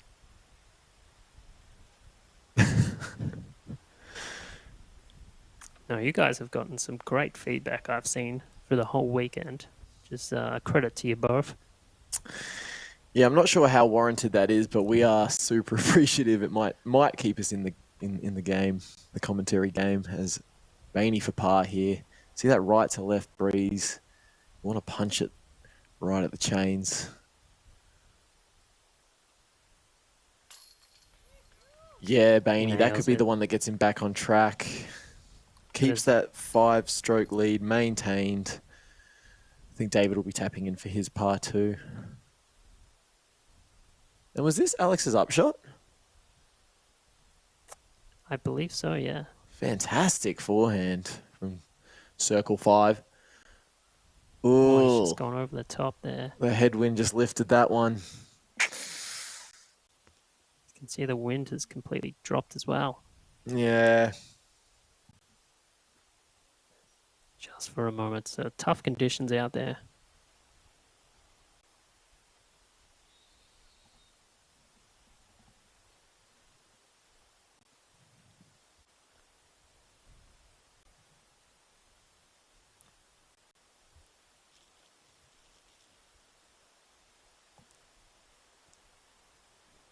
Oh, he must have rolled. That's a mile away. Good layup, though.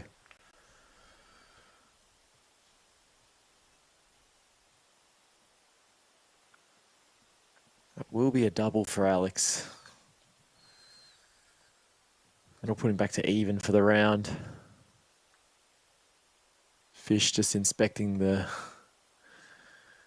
RPM basket there. Little turbo action. More like a baseball pitch. Go the Orioles. David still has to think about this one with that headwind, doesn't he? He does, but cleans it up like a professional. And Alex finishes off as that will be it for me from now. Hole 10 will be coming in after the break, and you'll have Jason back at the helm. We'll catch you then.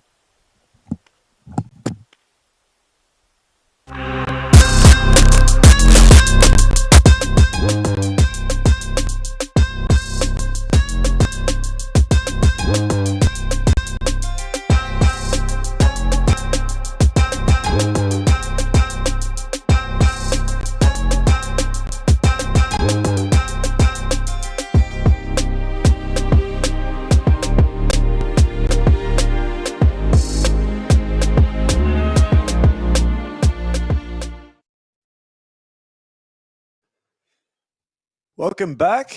Hole 10, par 3, 76 metres, right to left, down sloping. Dean, how's this hole played throughout the weekend, the MPO?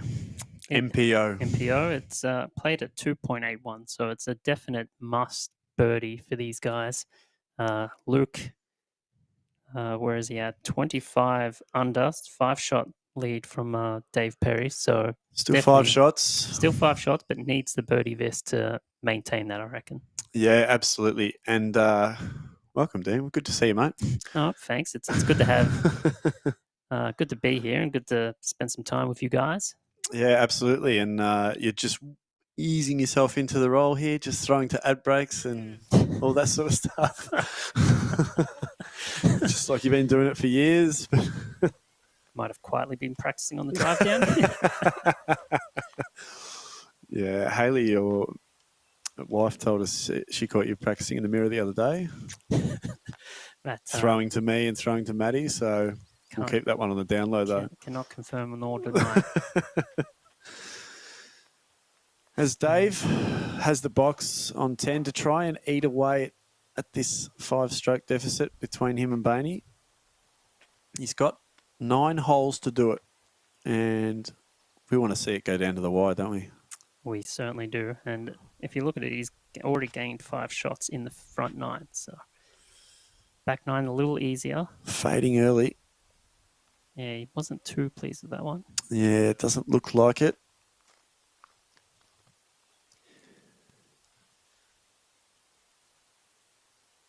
We're carrying on at the moment without just a few technical difficulties with our catch cam, so we might hit up Sarah if she's available after they've all thrown, see if she can give us an idea.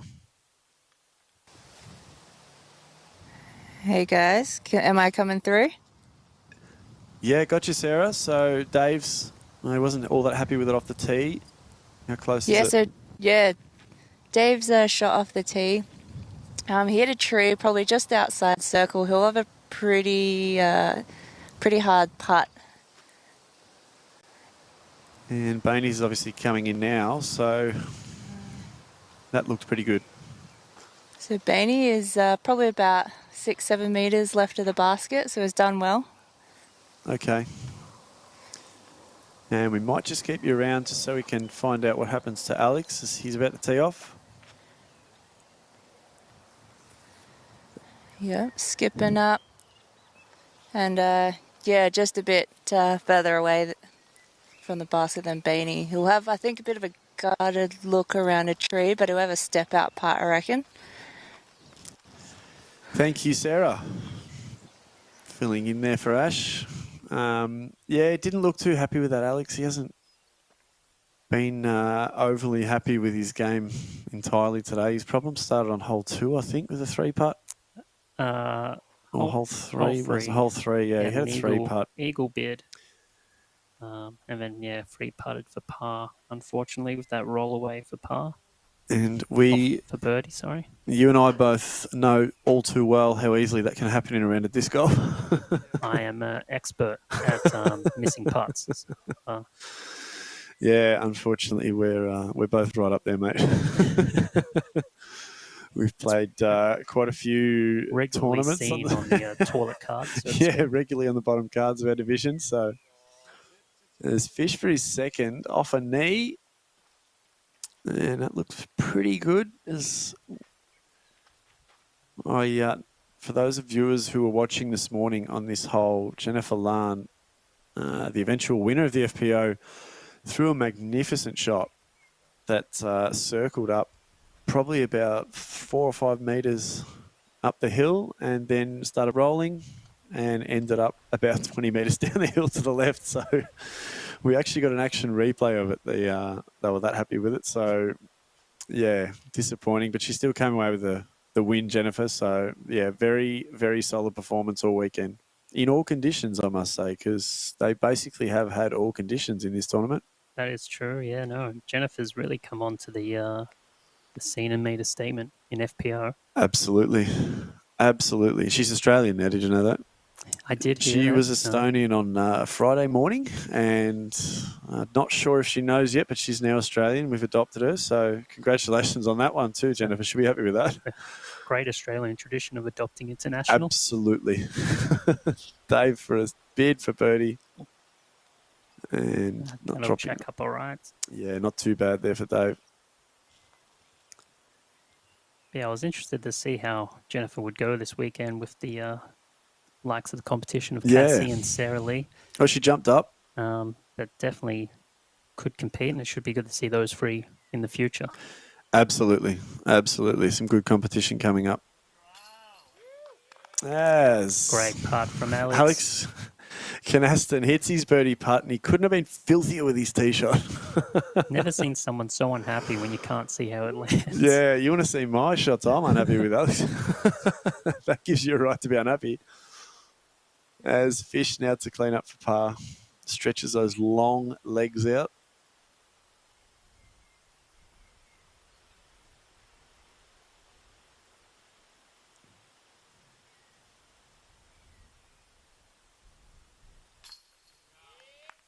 Yeah, great putt. Yep. Solid there for par for Fish.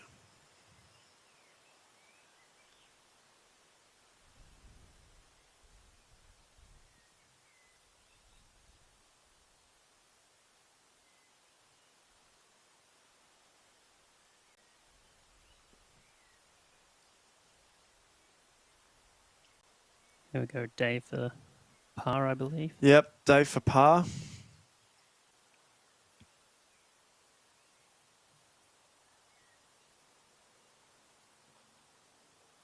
Let's just add that past. Yeah, that's unfortunately what we refer to in our commentary box as an air bud, Dean.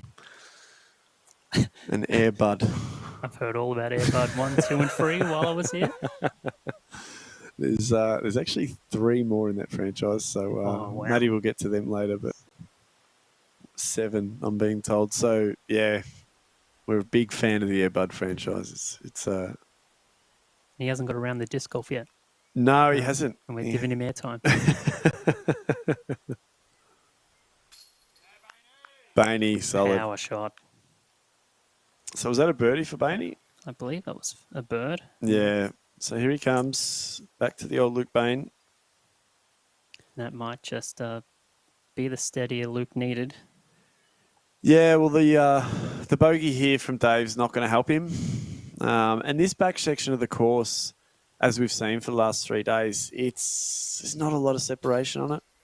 As Dave lasers in his bogey putt and limits the damage. Yeah, there's not a lot of separation in this back section. So Dave would have been hoping to get a lot of work done early, and he has done a lot of work. No, but he definitely doesn't want any more shots to be losing him back to Bainey, that's for sure. He's got a real uphill battle now to challenge for first now, but that's it for hole 10. Let's take a break and come back for hole 11. Disconnection is about supporting Australian players, seasoned and up and coming. I have a fantastic team of players that help contribute to an amazing support network. Outside of our online and physical store, you'll also see us supporting events such as the Perth Open. Disconnection, connecting you with discs.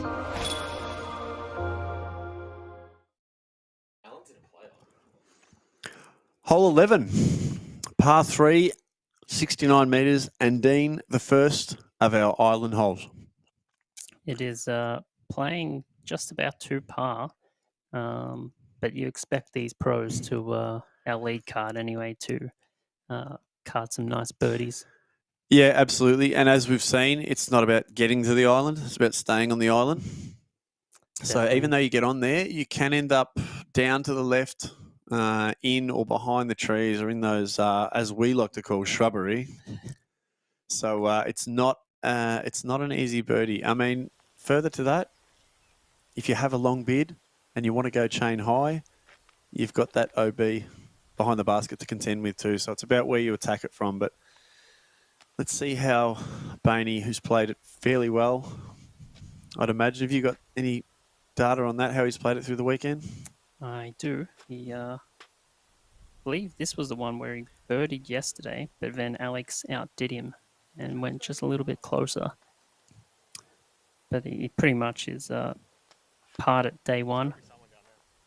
Yeah, and that looks pretty good. Hole 11, sorry. He's birdied both days.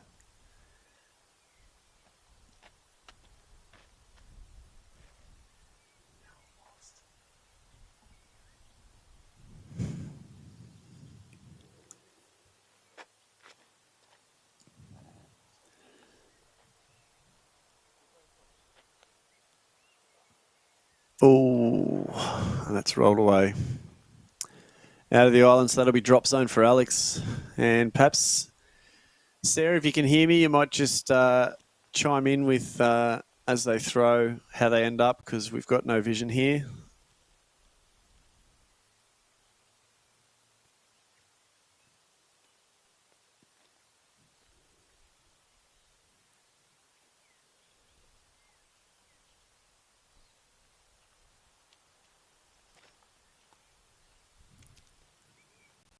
Fish now with a turnover backhand. Blocking us from view, unfortunately, but that looks like it would have landed nicely. Yeah, I assume so. Aptly sponsored by the Derby Gravity Shack, this hole. The Derby, what can you tell me about the Derby Gravity Shack as we just wait for Dave to throw? Have a think about that for a second.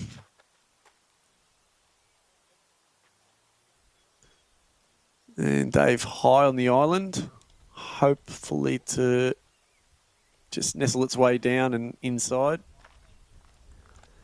Yeah, Derby Gravity Shack been a great sponsor. What can you tell me about it without looking at Google, Dean? It's too bad, mate.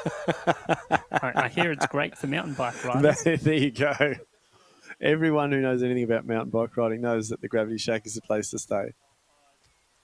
Maybe you have done some research this weekend, just not on disc golf, which is fine. Thanks for that. I think that was a compliment, Dean. No, just looking at the images, it is picturesque. You, even if you're not a mountain bike rider, I recommend having a few nights stay at the Derby Gravity Shack. Absolutely. Sleeps 6 apparently. Which state is it that would argue with us about Derby and Derby? Probably South Australia. Actually, we have a South Australian roving reporter out on the ground, so maybe you could ask her. Ask Sarah and find out how wrong she is. If we, yeah, we'll ask her when we get a chance about how the South Australians say it. We're probably having potato scallops for lunch. Went down to the deli for some milk. As the two boys in the drop zone, just to get back to some disc golf, just lay up a putt and end up probably in the bullseye. Bainey now for his birdie putt and to get on a little bit of a streak like he has been. Nope. Just going to lay up. That's competition Bainey stuff, that is. Yeah, he got the 2-shot swing last hole, so he's pretty safe now if he just pretty much pars out. Yeah, and he knows that. He knows how to win a competition, Bainey. Second is definitely still up for grabs. 4 or 5 people in contention there. Oh, and that's going to help. Oh, what a brilliant putt. That's going to help from Fish. What a great putt. And that'll just do wonders for him.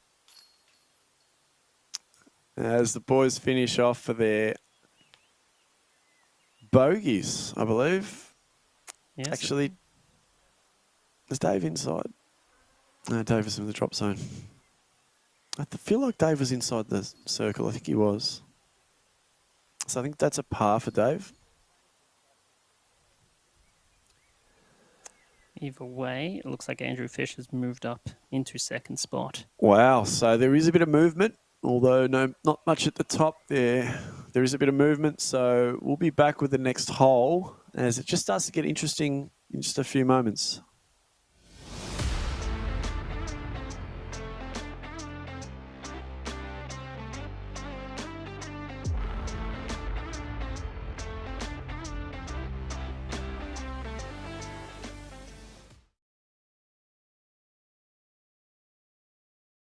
Hole 12, par 3, 66-meter little hole. You can see the basket just sitting up there. A little bit of protection around it that you can place your drive into. Yeah, a little shelf. A little shelf with a retaining wall, although I did say earlier that was where Jen Lunn's drive rolled down the hill. It was this hole. It was this I was hole, just yes. setting everyone up for that. So, yeah, and it rolled straight off that retaining wall and disappeared down into the grass. So, yeah, no, you need to be careful where you land this. Otherwise, yeah, you'll roll away pretty far. yeah, and for that reason, I feel like it's a forehand hole. If Matty Faz was here, he'd attest to that. And that looks pretty good from Fish. Just wondering if Sarah Lee's eyes, where these landing. Yeah, Sarah?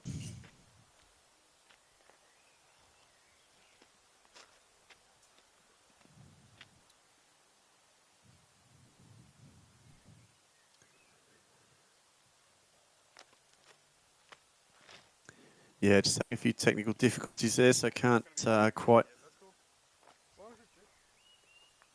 get in contact with our ground crew.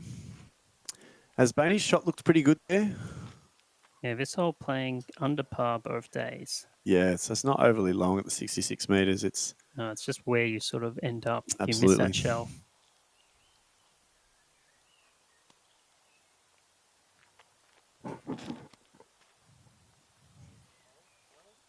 Dave going the backhand. And this is... Oh, he caught a I tree. think he caught a lucky tree there. Hopefully it dropped flat. He actually asked that tree to drop it down then, and it did it. Imagine having that sort of power on the disc golf course. He is a visionary. He is. As Alex Canaston goes straight for it. Oh, we've got catch cam. Look at that. Look at that. Good catch, Ash. Welcome back. And he's Perfect just spot. long of the basket there. So this makes our job a lot easier, doesn't it, Dean? It certainly does. Especially on these holes. There's a lot of crests at Poimina. A lot of blind spots. Yeah, vision being very important, and visionary disc golf also being very important. Massive sponsor for this weekend of hole 12. And you familiar with what they do? Educate me. I was going to ask you on visionary. I'd be glad to. Is it another sponsor I need to buy from? Disc golf practice equipment, probably. Practice netting, driving nets, that sort of stuff. I was looking at putting up a net. Training nets. Look, I've played with you, Dean, and I suggest it's probably not a bad idea. So, yeah, whack it in the backyard down at Geelong there and practice your drives so we can hopefully move up a card or two in the next tournament we play. I have played a lot of MA4 disc golf only because there's no MA5s. Dave out of that beautiful tree drop for a birdie to get one back. Yes, great putt. Great putt from Yeah, Dave. he's happy with that too. Well done. Salute to the gallery. Alex now for his birdie. Yes. There he is. He's The back. boys are dialed in all of a sudden. Good to see that. Hopefully he can finish a strong. He's been such a good competitor over the weekend, Dean. He's just been there. He's been on lead card every day. Feature the first and 2 lead cards. And not just that, but 1,000 plus rated rounds both days. Yeah. There's Fish. Taps in.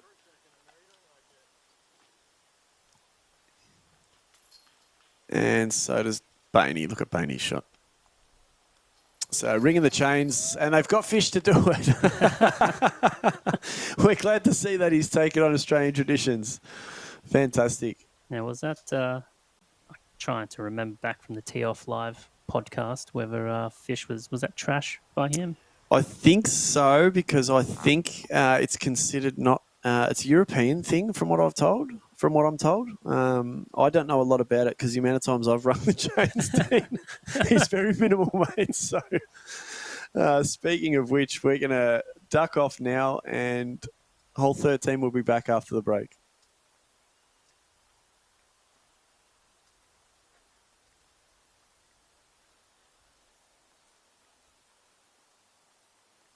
Welcome, player. Commencing disc selection. Choose your driver. The kotari. Choose your approach.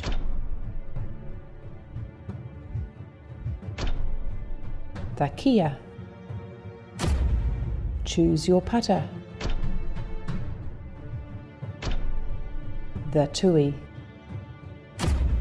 Selection complete.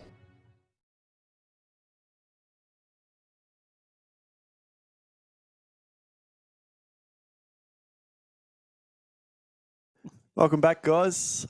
We're 12 holes in. Let's do 13. Par 3, 85 metres, sloping really wickedly left to right downwards. Here's the basket up here. They haven't had a huge amount of trouble with this over the weekend, Dean. It's been... No, it's played pretty much under par both days. Yeah, it can be slippery, much like my Ellen sporting apparel. As Fish just throws the backhand line up there, which many would consider might be dangerous. Oh, but he's placed it perfectly there.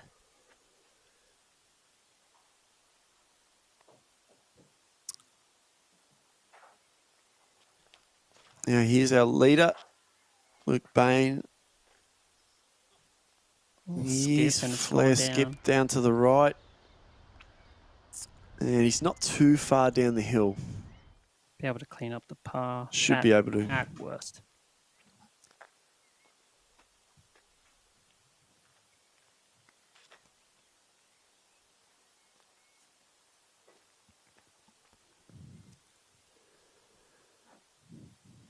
There's Dave now. He'd be hoping for another birdie here. And that is tracking. Ooh, it's gone long. It's long. It's in that shrubbery just there. Yeah, there it is. Should be able to straddle out and have a little bit. Yeah, he's definitely got a birdie putt.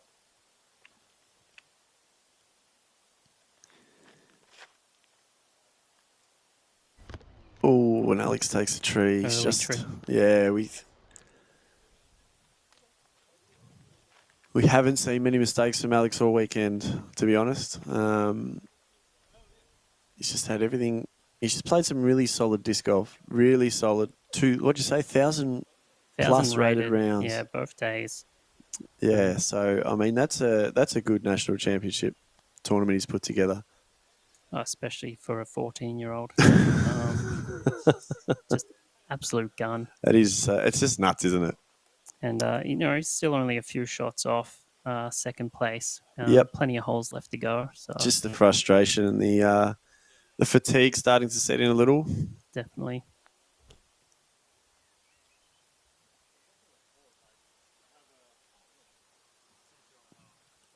Speaking of merchandise, though, these Parked Media shirts, Yes. fantastic. Thank you. You're a fan? Very much a fan. You look good in yours, I must say, mate. Thanks, mate. But, a little bit disappointed you've stung me full price. I thought I was getting this given to me when just for helping out, but you've stung me $50, and I saw that the boys at the Granada Tavern selling them for 30. So I don't know what's going on there. Well, look, Dean, interest rates are high at the moment. There's a lot of financial pressures. I would love to be able to bend the rules for the help you're giving us today, but unfortunately, those that know me know I am a stickler for the rules. So we can possibly sort you out maybe a 5% discount on the next run or something. But these first run shirts are hot, and is that right? They were selling them for 30. Yeah, That is cheap. at the Granada That is Tavern, dirt cheap, Dean. and you've stung me 150%. Well, look, already. we will get to that later, And, mate. It's I just want to talk about how they were selling them for 30. So I'm assuming everyone out there that wants one that's tuned into this live feed has bought one. But let's forget about what you paid for your shirt. Let's not say that there shouldn't be any left. They should all be sold at that price. I would imagine they're absolutely all sold. I mean, I'd love to sell you another one, to be honest. With that sort of look, we can we'll talk about that off air, Dean. I'm sorry. We're definitely having a meeting. If there was a mix-up, mate, I'm sorry. It's Bainey here for a birdie. Look, ooh, yeah, just a little further down the hill there than we imagined.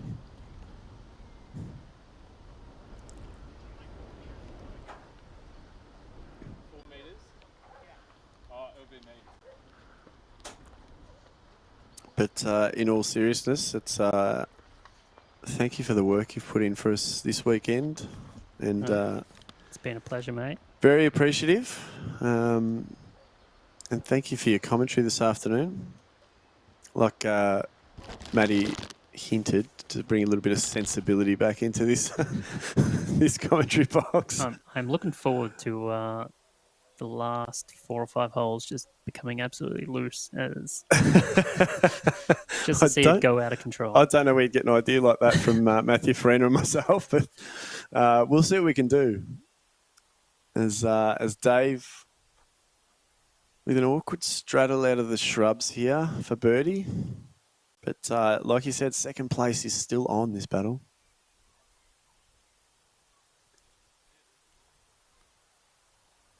It's gone a bit further down. Stop. Oh, no. Stop. That's there's a risk-reward factor, isn't it, in these holes? He's good enough to go for something like that, but unfortunately, that's what can happen.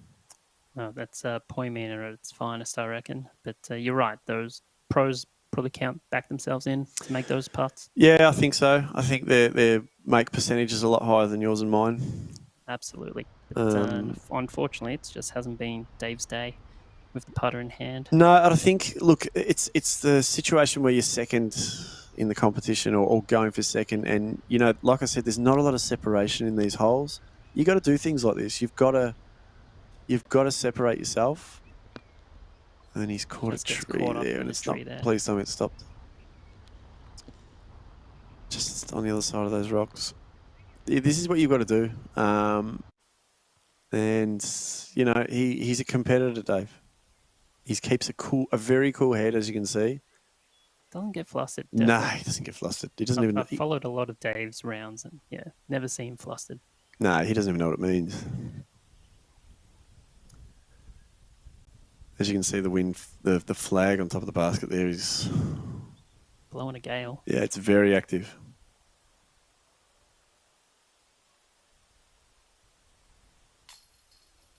Oh.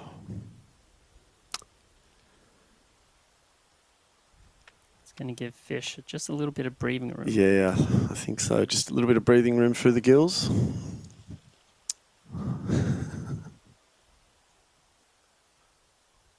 There's Alex for his third, is it?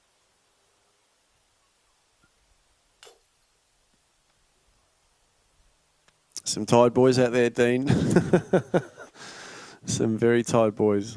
Yeah, little kick of the ground there from Alex. Yeah, he's getting frustrated. And fish for birdie, is it?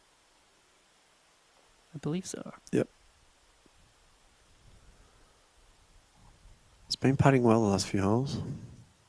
He's waiting for his wind read. Taking up his full 30 Yeah, seconds. this is experience. This is knowing the rules.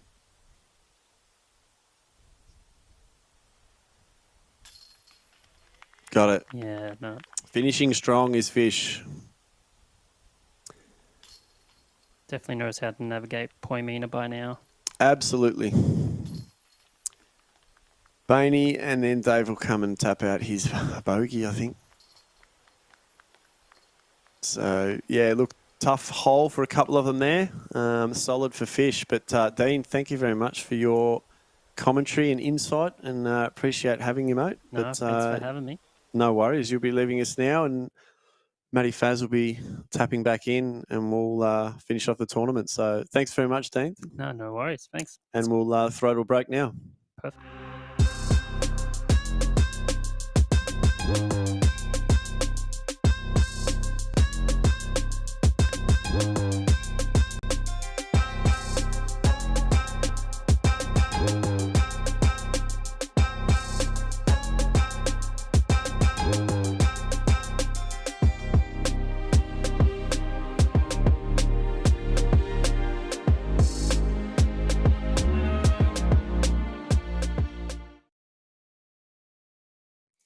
Hole 14, par 3, 85 metres. As I like to say and have said many times throughout the weekend, it's down and then back up again. What can you tell us? Welcome back, man in the hat, Matthew Farina. I'm back. I've got the jumper off. It is sweltering in here. I cannot wait to get outside for some fresh air. Testosterone. Emma has just joined us. She brings a nice feminine touch to the room. No, hole 14. Having played it before, a really, really fun hole to play. Ignore that angle of the tee box, though. Yeah, it's as misleading. We found out. Literally misleading you to throw the disc in the wrong direction. You don't want to throw directly at that clump of trees.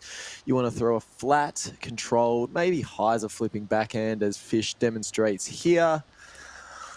He's pulled on that a little bit, but that's going to actually ride the slope to almost, I'll say, near perfection. Great shot, Fish, as Bainey will be looking to simulate that shot. This would be one of the easier holes throughout the weekend, from what I've seen. Yeah, Dean's just packed up the stats. He's clocked out. You give a man one chocolate, and he just forgets all responsibility.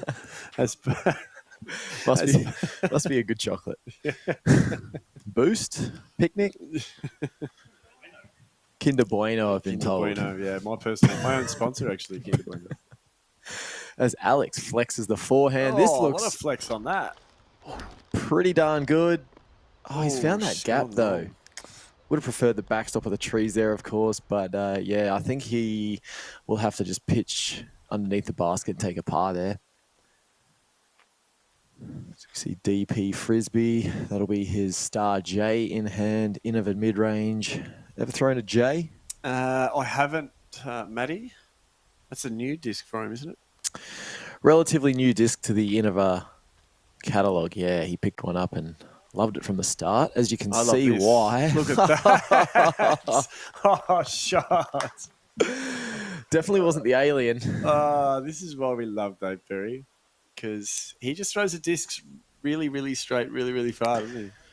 I mean, if there was going to be some sort of videographic textbook featuring form demonstration, who else would you choose other than Dave to model that? Absolutely.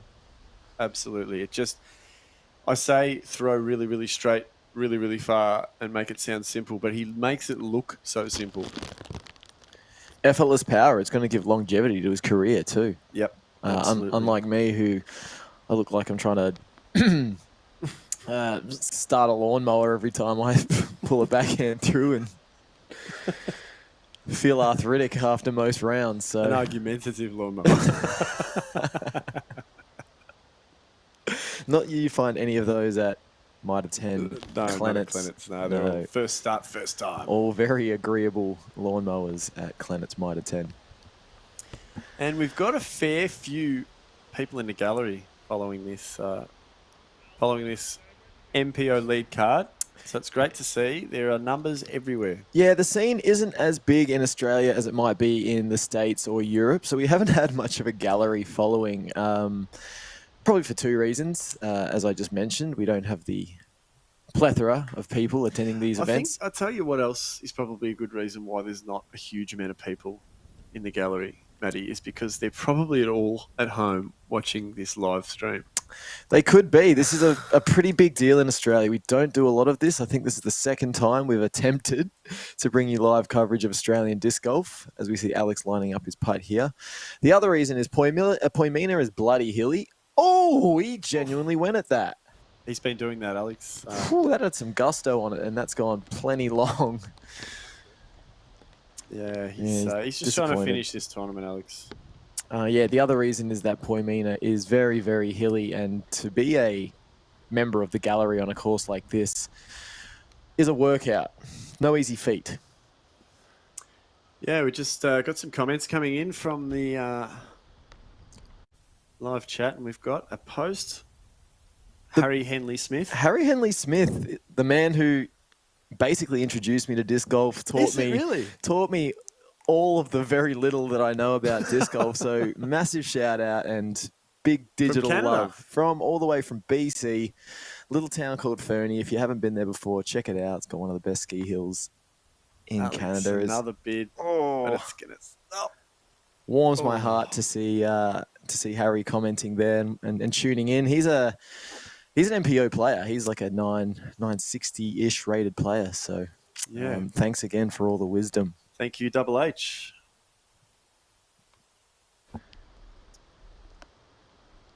Yeah, this is turning into a bit of a mare, this hole for Alex. Oh, bang. That's the putt we are accustomed to seeing. And he's starting to do it again. He's got a crowd now, so maybe that was what it was. Doesn't mind having eyes on him, Bainey. Likes the stage, especially the big one. Shy, isn't he? As Alex finishes off there for what I believe is a bogey. No, Bainey's a great combination of entertaining and humble. Yep. Fish needs this birdie putt if he's going to keep a Dave at bay.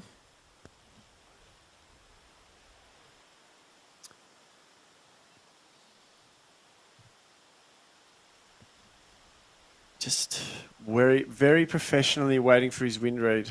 Using all of those 30 seconds. Channeling his focus.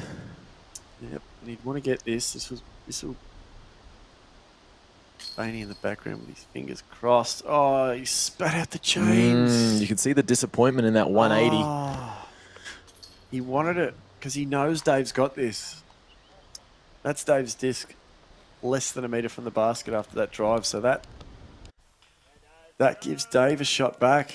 Yeah, always easier to pump the legs up a hill after you've parked a shot, isn't it? Dave just with a bit of a spring in his step there. Yeah, absolutely. But and kudos to Dave for that drive. That was just absolutely electric. Yeah, the inner star, Jay, getting a very, very good commercial there. So yeah, the second battle for second here is on, and there's 4 holes left. So let's get to a break and get back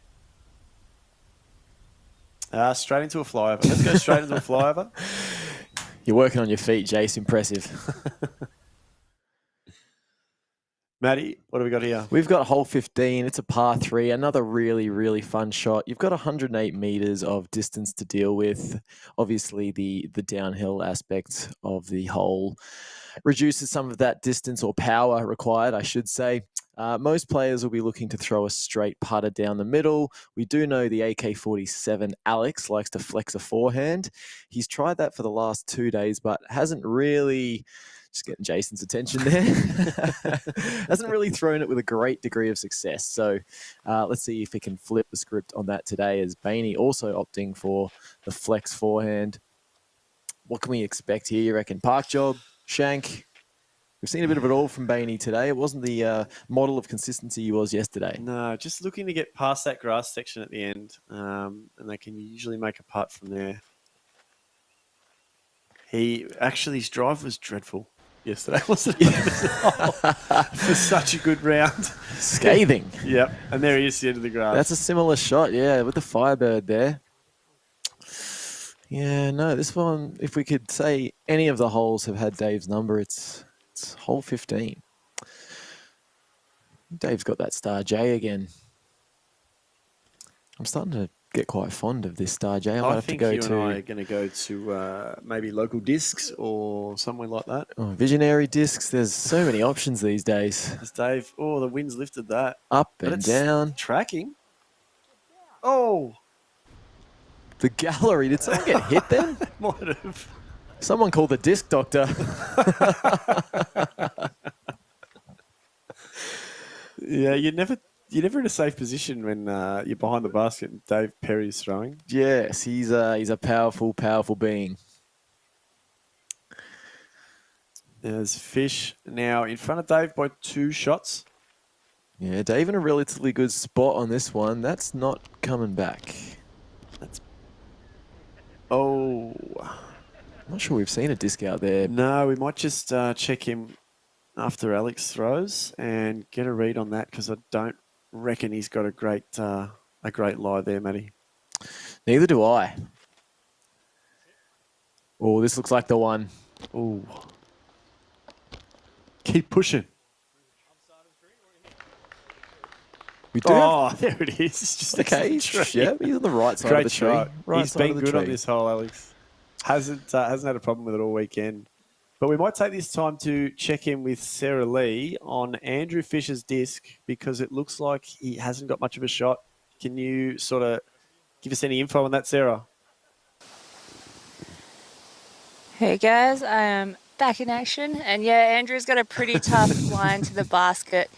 He's in open space, but he's just got a bit of shrubbery in front of him, so bit of a forehand line maybe down the left, but we'll see what he goes with. Thank you very much, Sarah, and glad to have you back there. Yeah, she thinks there's a little bit of a forehand line, as she said, but yeah, loving how she's using the word shrubbery. Yeah, she's adopted it perfectly. Very recognisable on course is young Sarah. She's got what Ash would describe as a very distinct disc golf fit. She's got the short shorts and the Heiser Flight jersey. And protection from the sun is always at the forefront of Sarah's mind. Her headwear knows the harsh nature of the Australian sun. Headwear is very important, Matty. Especially in a country like this. We've got a high UV index. And when it comes to headwear, we would suggest none other than McGregor headwear. Absolutely. You're nowhere without McGregor. Looked like he threw a hat instead of a frisbee then. Wide-brimmed hat just floated down the hill. Sorry, yeah, Fish. that kept sailing, didn't that? Yeah, a little too many RPMs There's Sarah on that in her one. get up, and that's what we're talking about. Yeah, that could be a McGregor hat. They've got a wide range of hats here, not only in form but also design. They've got hat tip. straw hats for adults. They've got bucket hats, baseball hats. I'm just having a look right now at the palm tree straw hat design. $30 Australian. That sounds too cheap. When's your birthday again, Matty? It's March 29th. If Okay, anyone it's wants to coming send up. me It's coming up. McGregor hat a gift. voucher it is. Yeah, please. That's on my wish list. I might get a Beam It account. McGregor hats, the top of the list. You've got enough internet accounts, Matthew.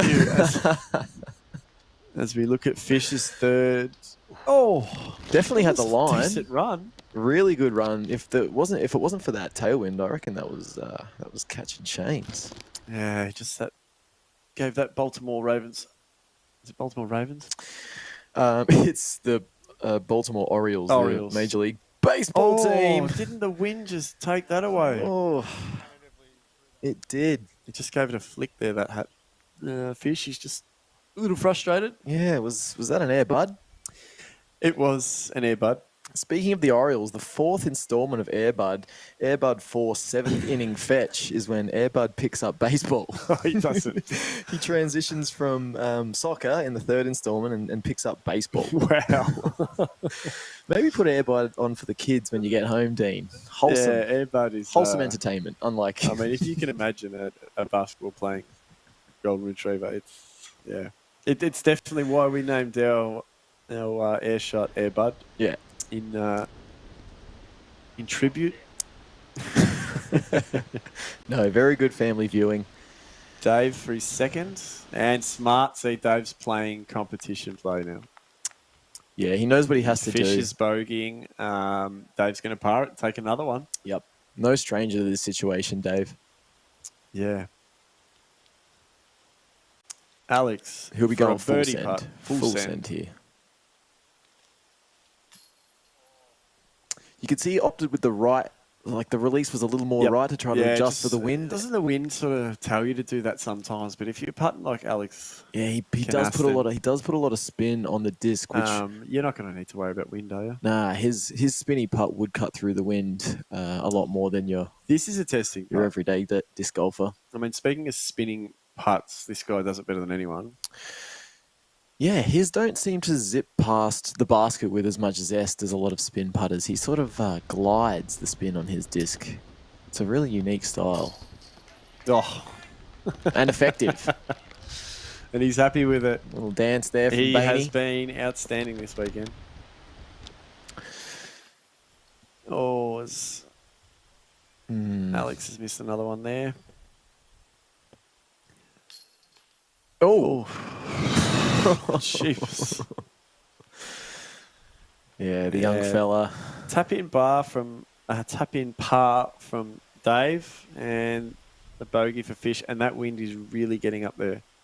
So we've got 3 holes left in this tournament. Only 3. That's Only upsetting. 3. It is, because we're enjoying ourselves, but we'll be back with the last 3 shortly. Disconnection is about supporting Australian players, seasoned and up and coming. I have a fantastic team of players that help contribute to an amazing support network. Outside of our online and physical store, you'll also see us supporting events such as the Perth Open. Disconnection, connecting you with discs.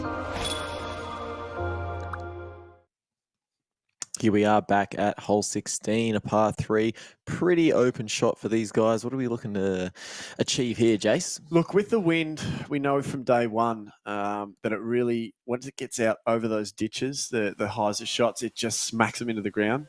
Yeah, it is a pretty staunch left to right wind on this hole. Yeah, so look, I think with that in mind, I'm thinking just over the ditches, what they're probably calling a pass mark today. They're probably going to go for the normal shot, but I'd say that's going to be the result. Just because of that wind, just really smacking the hyzers down. What's your thoughts?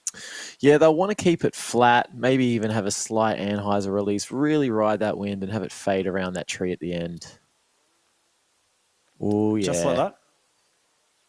It's like you heard. Dump it, though. You heard what I was saying. That's a great shot. Not that he needs. Yeah, it was Luke Bain my taking advice off Matthew Farina. I don't think so. Feel free to inbox me if you ever do, though, Luke. The door is always open for you, my friend. As Mr. Perry's lining up here.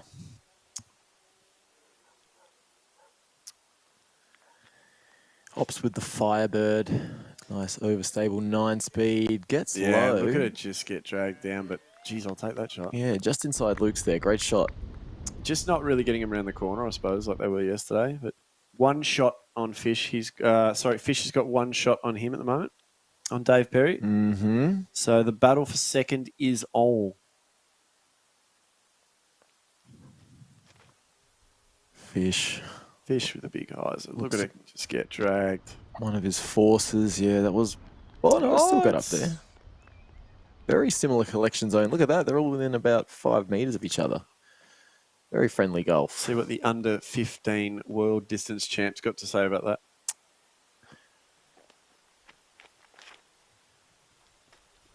Yeah, he's put some extra work on that, hasn't he? Some juice. It almost looks like he's checked out a little mentally here, doesn't it?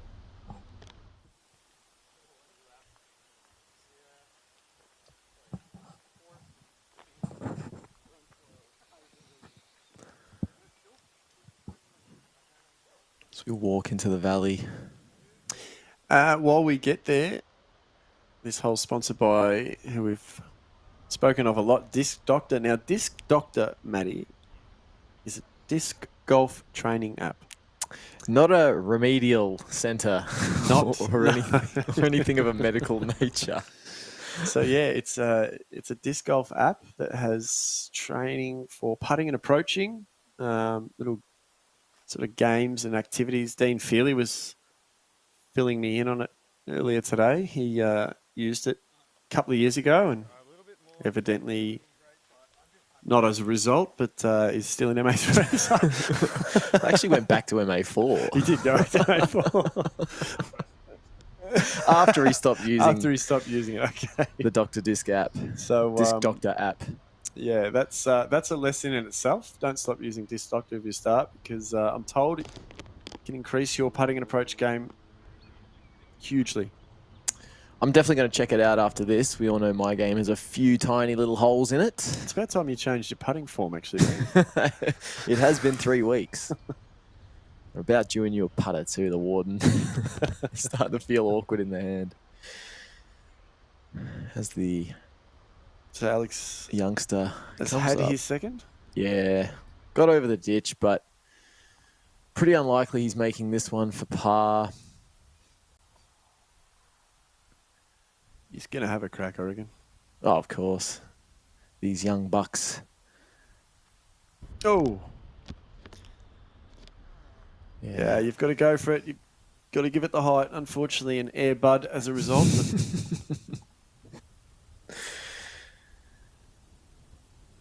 Yeah, enough on that. Luke. What else can we say about Luke Bain? I mean, he's going to take the W in Australia's 2 largest events within the span of, 3 weeks? Yep. Doesn't get much bigger than that when it comes to Australian disc golf. He's opening up a gap, isn't he? Yeah, might have been one of the little upside down sliders. Yeah, he is. He's firmly perched atop the Australian disc golf ladder now. Now, these are the 2 putts I want to see because it's on this battle. Yeah, this is where the interest is at. Fish to keep the pressure on Dave.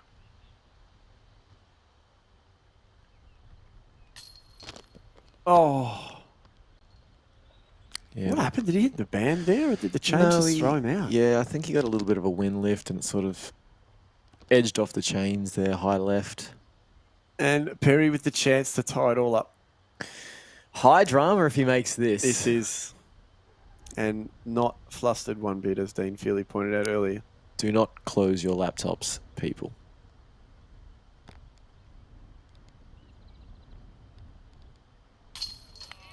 Yeah, scans it, and he's happy. You don't see him emote too often on the course, but that was some visible joy from David Perry. It was, and Fischl, hopefully for him, he's got a bit of a birdie par putt now. Yeah, it looks to be a pretty strong tailwind. No issues for Fish. No issues for Fish. So that's dead level now, that battle. As Bainey comes in and after Alex. I mean, people say nobody remembers second. I think we're all going to remember. Oh, good putt. Yeah, that's nice good from Alex. Looked good all the way.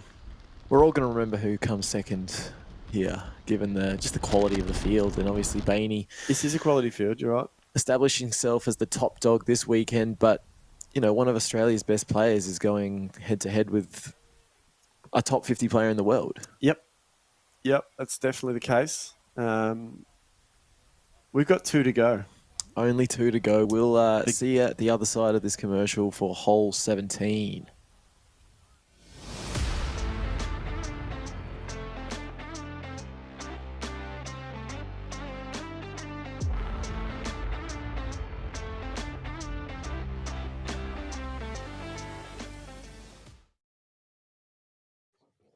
hole 17, second last hole of the tournament. Playing as the hardest hole this weekend in this division, because as it drops off, you'll see this island. There's an island there with the basket at the rear. It's not overly visible, but it is a testing shot, Matty. It is recently named Bain Island for that awesome putt he made from the drop zone yesterday. Players will be looking to throw something similar to Sarah Lee, hopefully, straight at it with the backhand. Wasn't that magic? Or we see the forehand flex with the slower speed disc from some players. Fish versus Perry is the headline here. Yep. Dead level. I think we'll see forehand from David. You think? I'm going backhand. I think we'll see forehand from David, and I think we'll see backhand from Fish. I doubt Fish. I don't think Fish hit the island day one. I think he pulled it right into the trees from memory. That's a forehand for Dave? Well, he doesn't have the alien, and he doesn't have the star J.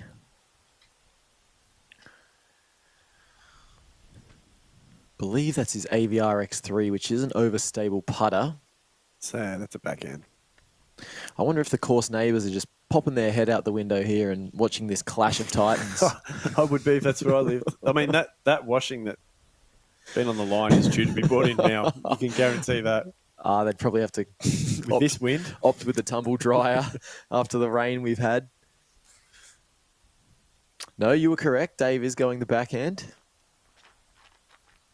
Oh. Dave, he's thrown it into the ground. Yeah. Yeah, not much else to say about that one. Ouch. The door opens for Fish. As Bainey could go long. Playing for more respect here, isn't he? Oh, no. Yeah, he's on. I got to stop making predictions, man. He's short of the basket on the island. Great stuff, Bainey. So the pressure's not off Fish yet. He still has this to. This is something he's got to capitalise on. He still has to step up and perform here.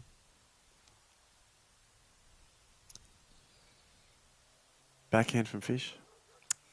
He did opt with that day one. Pulled it right into those trees, you can see.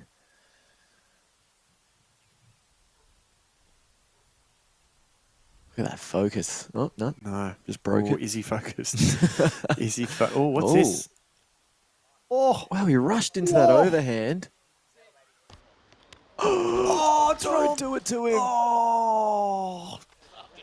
Okay, that builds the drama. He just did it. He just walked up and did it. That builds the drama from the drop zone, doesn't it? Both will be putting. And it landed right next to the basket.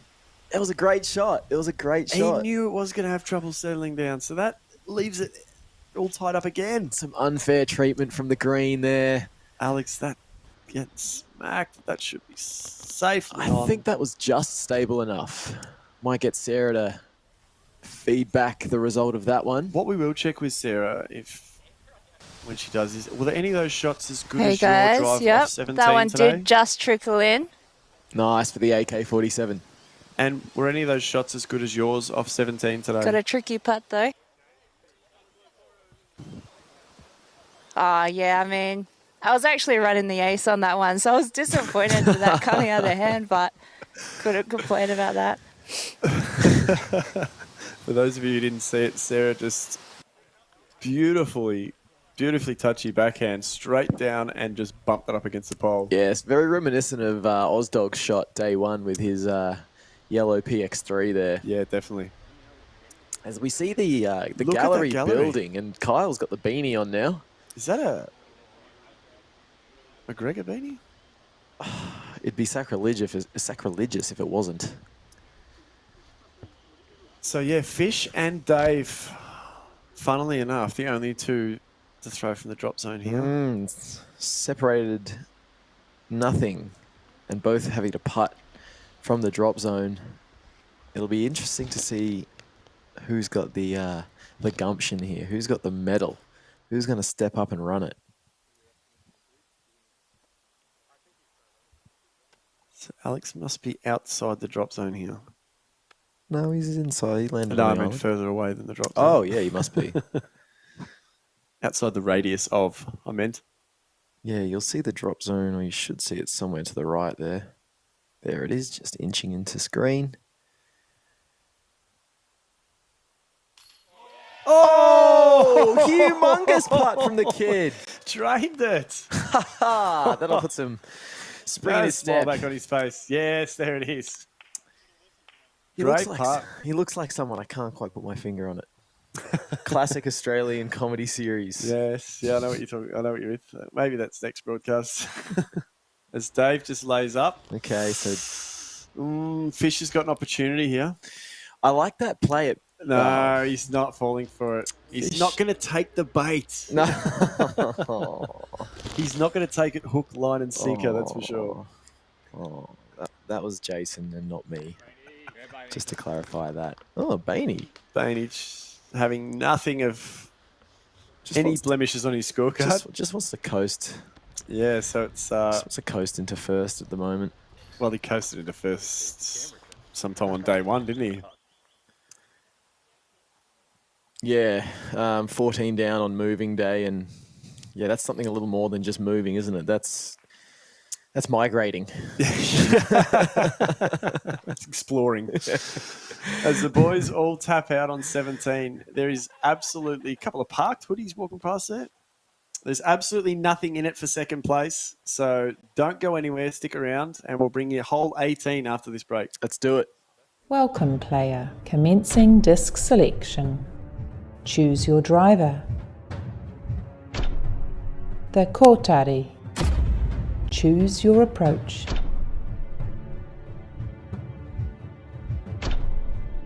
The Kia. Choose your putter. The Tui. Selection complete. Here we are, the final hole of the event, hole 18, par 3. We're going at 110 meters here. Bit of a funky hole with the out of bounds and canal rules here, but essentially players will be aiming to land the disc on the island. Anywhere beyond the island or left or right of it will play as OB and force them to a drop zone. They can lay up and have the disc finish before the canal, but we won't be seeing any of these power players do that. Yeah, I think it's about landing position, isn't it? Giving yourself that birdie putt. It's between Dave and Fish here, and might just see a little bit of fireworks from Bainey as well. Look, it's not a difficult Alex. shot. It's not a difficult shot from the tee. It's a pretty wide open hole. Players can elect to throw any shot they feel comfortable with. We'll probably see backhand hyzers mostly here. It really does become a closer to the pin contest between David and Fish. Absolutely, and it played with a headwind this morning in the FPO, and that's going to have look at that. That's definitely still a headwind. Yeah, it's whipping around David's shirt pretty violently there, and he wears a pretty tight shirt too. So he does. The wind is up. So something grossly overstable, I'd imagine. Yeah, stable fairway drivers will be the play here. Might see a few Firebirds. I know David likes to go the Halo Firebird off the tee here. 5 minutes. So it's been a pleasure commentating this young lad this weekend. We've had him all 3 days, AK-47, or the assault rifle, as we've nicknamed him. Yeah, he's the one I hitched my wagon to. He's going to round out with hopefully a pretty stock hyzer and birdie here. As he steps up to the skate ramp. Didn't like it out of the hand, and that might sail. Fading. That's good spike. 10.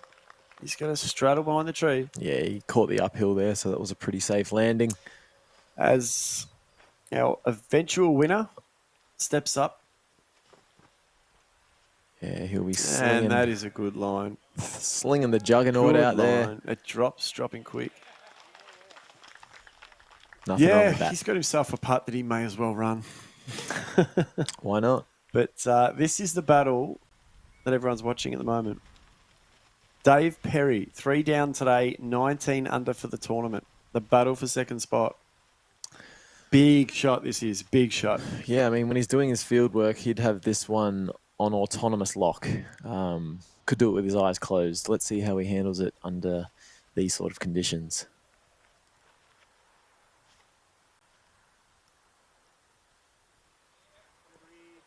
Looking good. Yeah, It's looking darn good inside the circle. That's good under pressure. It's got the attention of those behind the basket watching too. Yeah, 6 or 7 meter putt left there for Mr. Perry.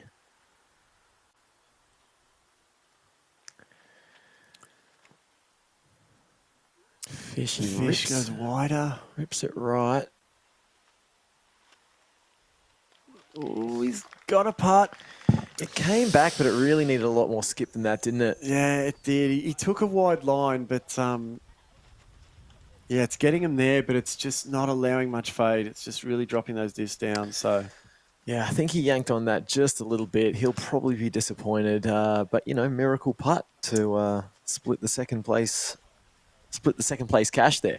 Yeah, on this hole that's sponsored by Disconnection, who's been a big part of sponsorship this weekend. Yeah, powering the event. We've seen a lot of Reese Valios, who's bearded in the commercial and now without beard. Yeah, so he's without beard now, apparently. I'm not sure if he's still allowed to be a member of the Disconnection team without a beard. Very burly group of men. Yeah, it's been a pleasure, and I'm a little upset, a little bit sad that this tournament's come to an end. As am I. It's back to work for me tomorrow. I don't know if... Yeah, unfortunately, that's for me too, mate. Yeah, the dream's over. I'm not even sure when we'll get to do this. Thought the commentary, the live commentary contract would have come in by now, actually, but there's no mail on Sundays, is there? No, we're the only ones working on a Sunday. No, this is hardly work. No, but thank you to all the viewers and the sponsors and the tournament directors. I've done a bit of assistant TDing in my time, and you have. We all know the work you've put in over the years. Not even having the top job, I can still tell you a body of work goes into it. So huge appreciation to everyone from tournament directors and down, whoever contributed, volunteers. Yeah, absolutely. And look, last of all, but not least of all, the players. Thank you to the players as we just pause for a moment for Fish for his long layup. Oh, it was a bid. That was a bid. He had to run that. Yeah. Dave, he's not happy with himself, but he has still left the pressure on Dave. Yeah, that's not an easy putt for Dave. It's not a tap in by any means.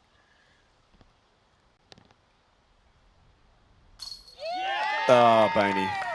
Finishes the tournament how he was the entire weekend. Birdies. Birdies everywhere. And just give the man a clap. I mean, that is an outstanding weekend he's put in. And I reckon this footage might get watched a few times over. Yeah, I mean, I want to see what a 1085 round looks like again. I've only had the 1085. the opportunity to watch it on 1050, I think, was the other one. Silliness, just silliness. 1081 and 1085. Yep. Alex not able to can his birdie putt there. Must get from Fish. Yeah, absolutely. Absolutely. Doesn't want to allow Dave a layup. Yeah, and he does so. Like the professional he is. Yeah, and a huge thanks from Fish. No one came further for this tournament than Fish did. Huge for our game. You know, people are going to tune into this because of his name. So. Yeah, absolutely. And fought himself back from chase cut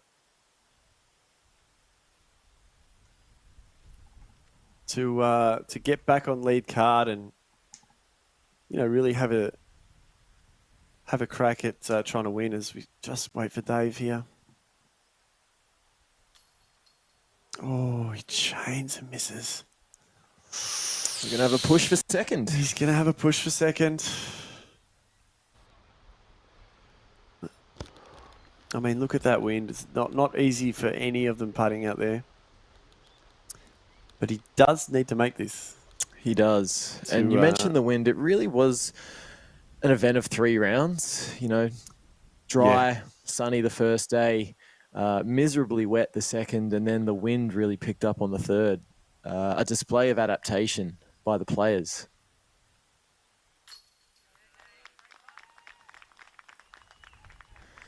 And David, he gives a minor gesture to the crowd. He'll be happy inside. We just know he's not the most expressive man playing absolutely. disc golf. Absolutely. And Bainey, all smiles and congratulations. Yes. He's the 2023 Australian Disc Golf National Championship, the MPO. Well 21st career victory, and definitely not the last. He'll be getting all the accolade he deserves. Absolutely. And look, everyone's got a soft spot for him. He's a good guy. He's one of the good guys of disc golf. And, you know, we mentioned, I think yesterday, that he's been overseas, European tour, parts of the US tour, and we want to see him do that again, don't we? He's putting Australian disc golf on the map. You know, I think, you know, anyone who plays internationally, the first player they would think of now, if they heard the term Australian disc golf, is Luke Bain. Yep. Not to put any pressure on the shoulders of the guy, but it's more about us building the sport, building support for him, and having our local players like him get overseas and continue to show the world what Australian disc golfers can do.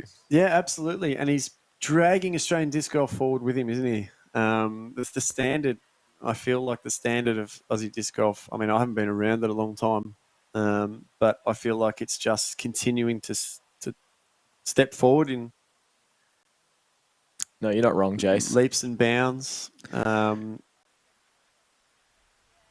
So yeah, but look at all the people. Look at the gallery that's hung around. Great to see, isn't it? Just to appreciate, you know, what a great card that was, and what a great effort by Bainey. He looked a little shaky this morning, would you say? He definitely wasn't his round two self, but once he's found that putting form, he sort of settled into the third round there and finished really strongly. He had the bogey on 6, but after that, clean shooting, 3 birdies. Coming in tied second, we have Fish and David. Fish with a relatively good round. He sort of let it wane a little bit at the end there. 2 over from the last 4. He'd be a little disappointed with that, but still coming over to Australian shores and getting second place, you know, to Luke Bain is definitely something we can commend. Yeah, absolutely. And today was a tough day, more blustery than all the others, and making the putting hard. Just changing the shot selection slightly as well. So yeah, a lot of things going through their minds today and just making it a little harder. But yeah, we've had a great time calling this too good of a time at times. Yeah. Sometimes forgetting we are being broadcast to absolutely a wider audience.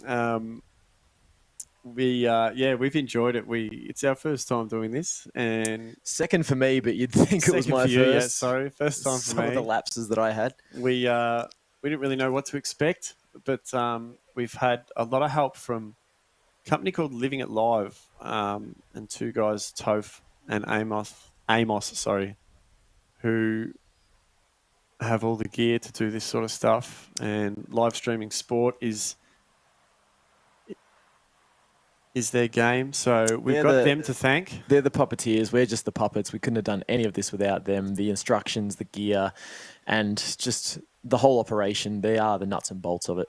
Yeah, switching back and forth from camera angles. And look, we had a few tech issues today with Ash's camera, but here's our leaderboard to finish out the tournament. Yeah, so we've talked about the top 3. How cool is it to see Dylan, the hashtag Dylan, hashtag return Fellman, first event of 2023, getting the top 4. I was told that he would have been happy with the top 5, so he'll be over the moon right now, shaking off that back injury and getting back into competitive disc golf. Yeah, absolutely. Great to see him back, and it seems like forever he's been gone. It does. Another young gun, Blake Houston. 2 down today and 14 down for the tournament. Started like a train. But yeah, Alex Kinaston, 3 over today. not around his most disappointing round for the weekend. Yeah, look, it's been well documented now. He is a youngster. He's obviously got all the ability. Putting 3 rounds together is not easy.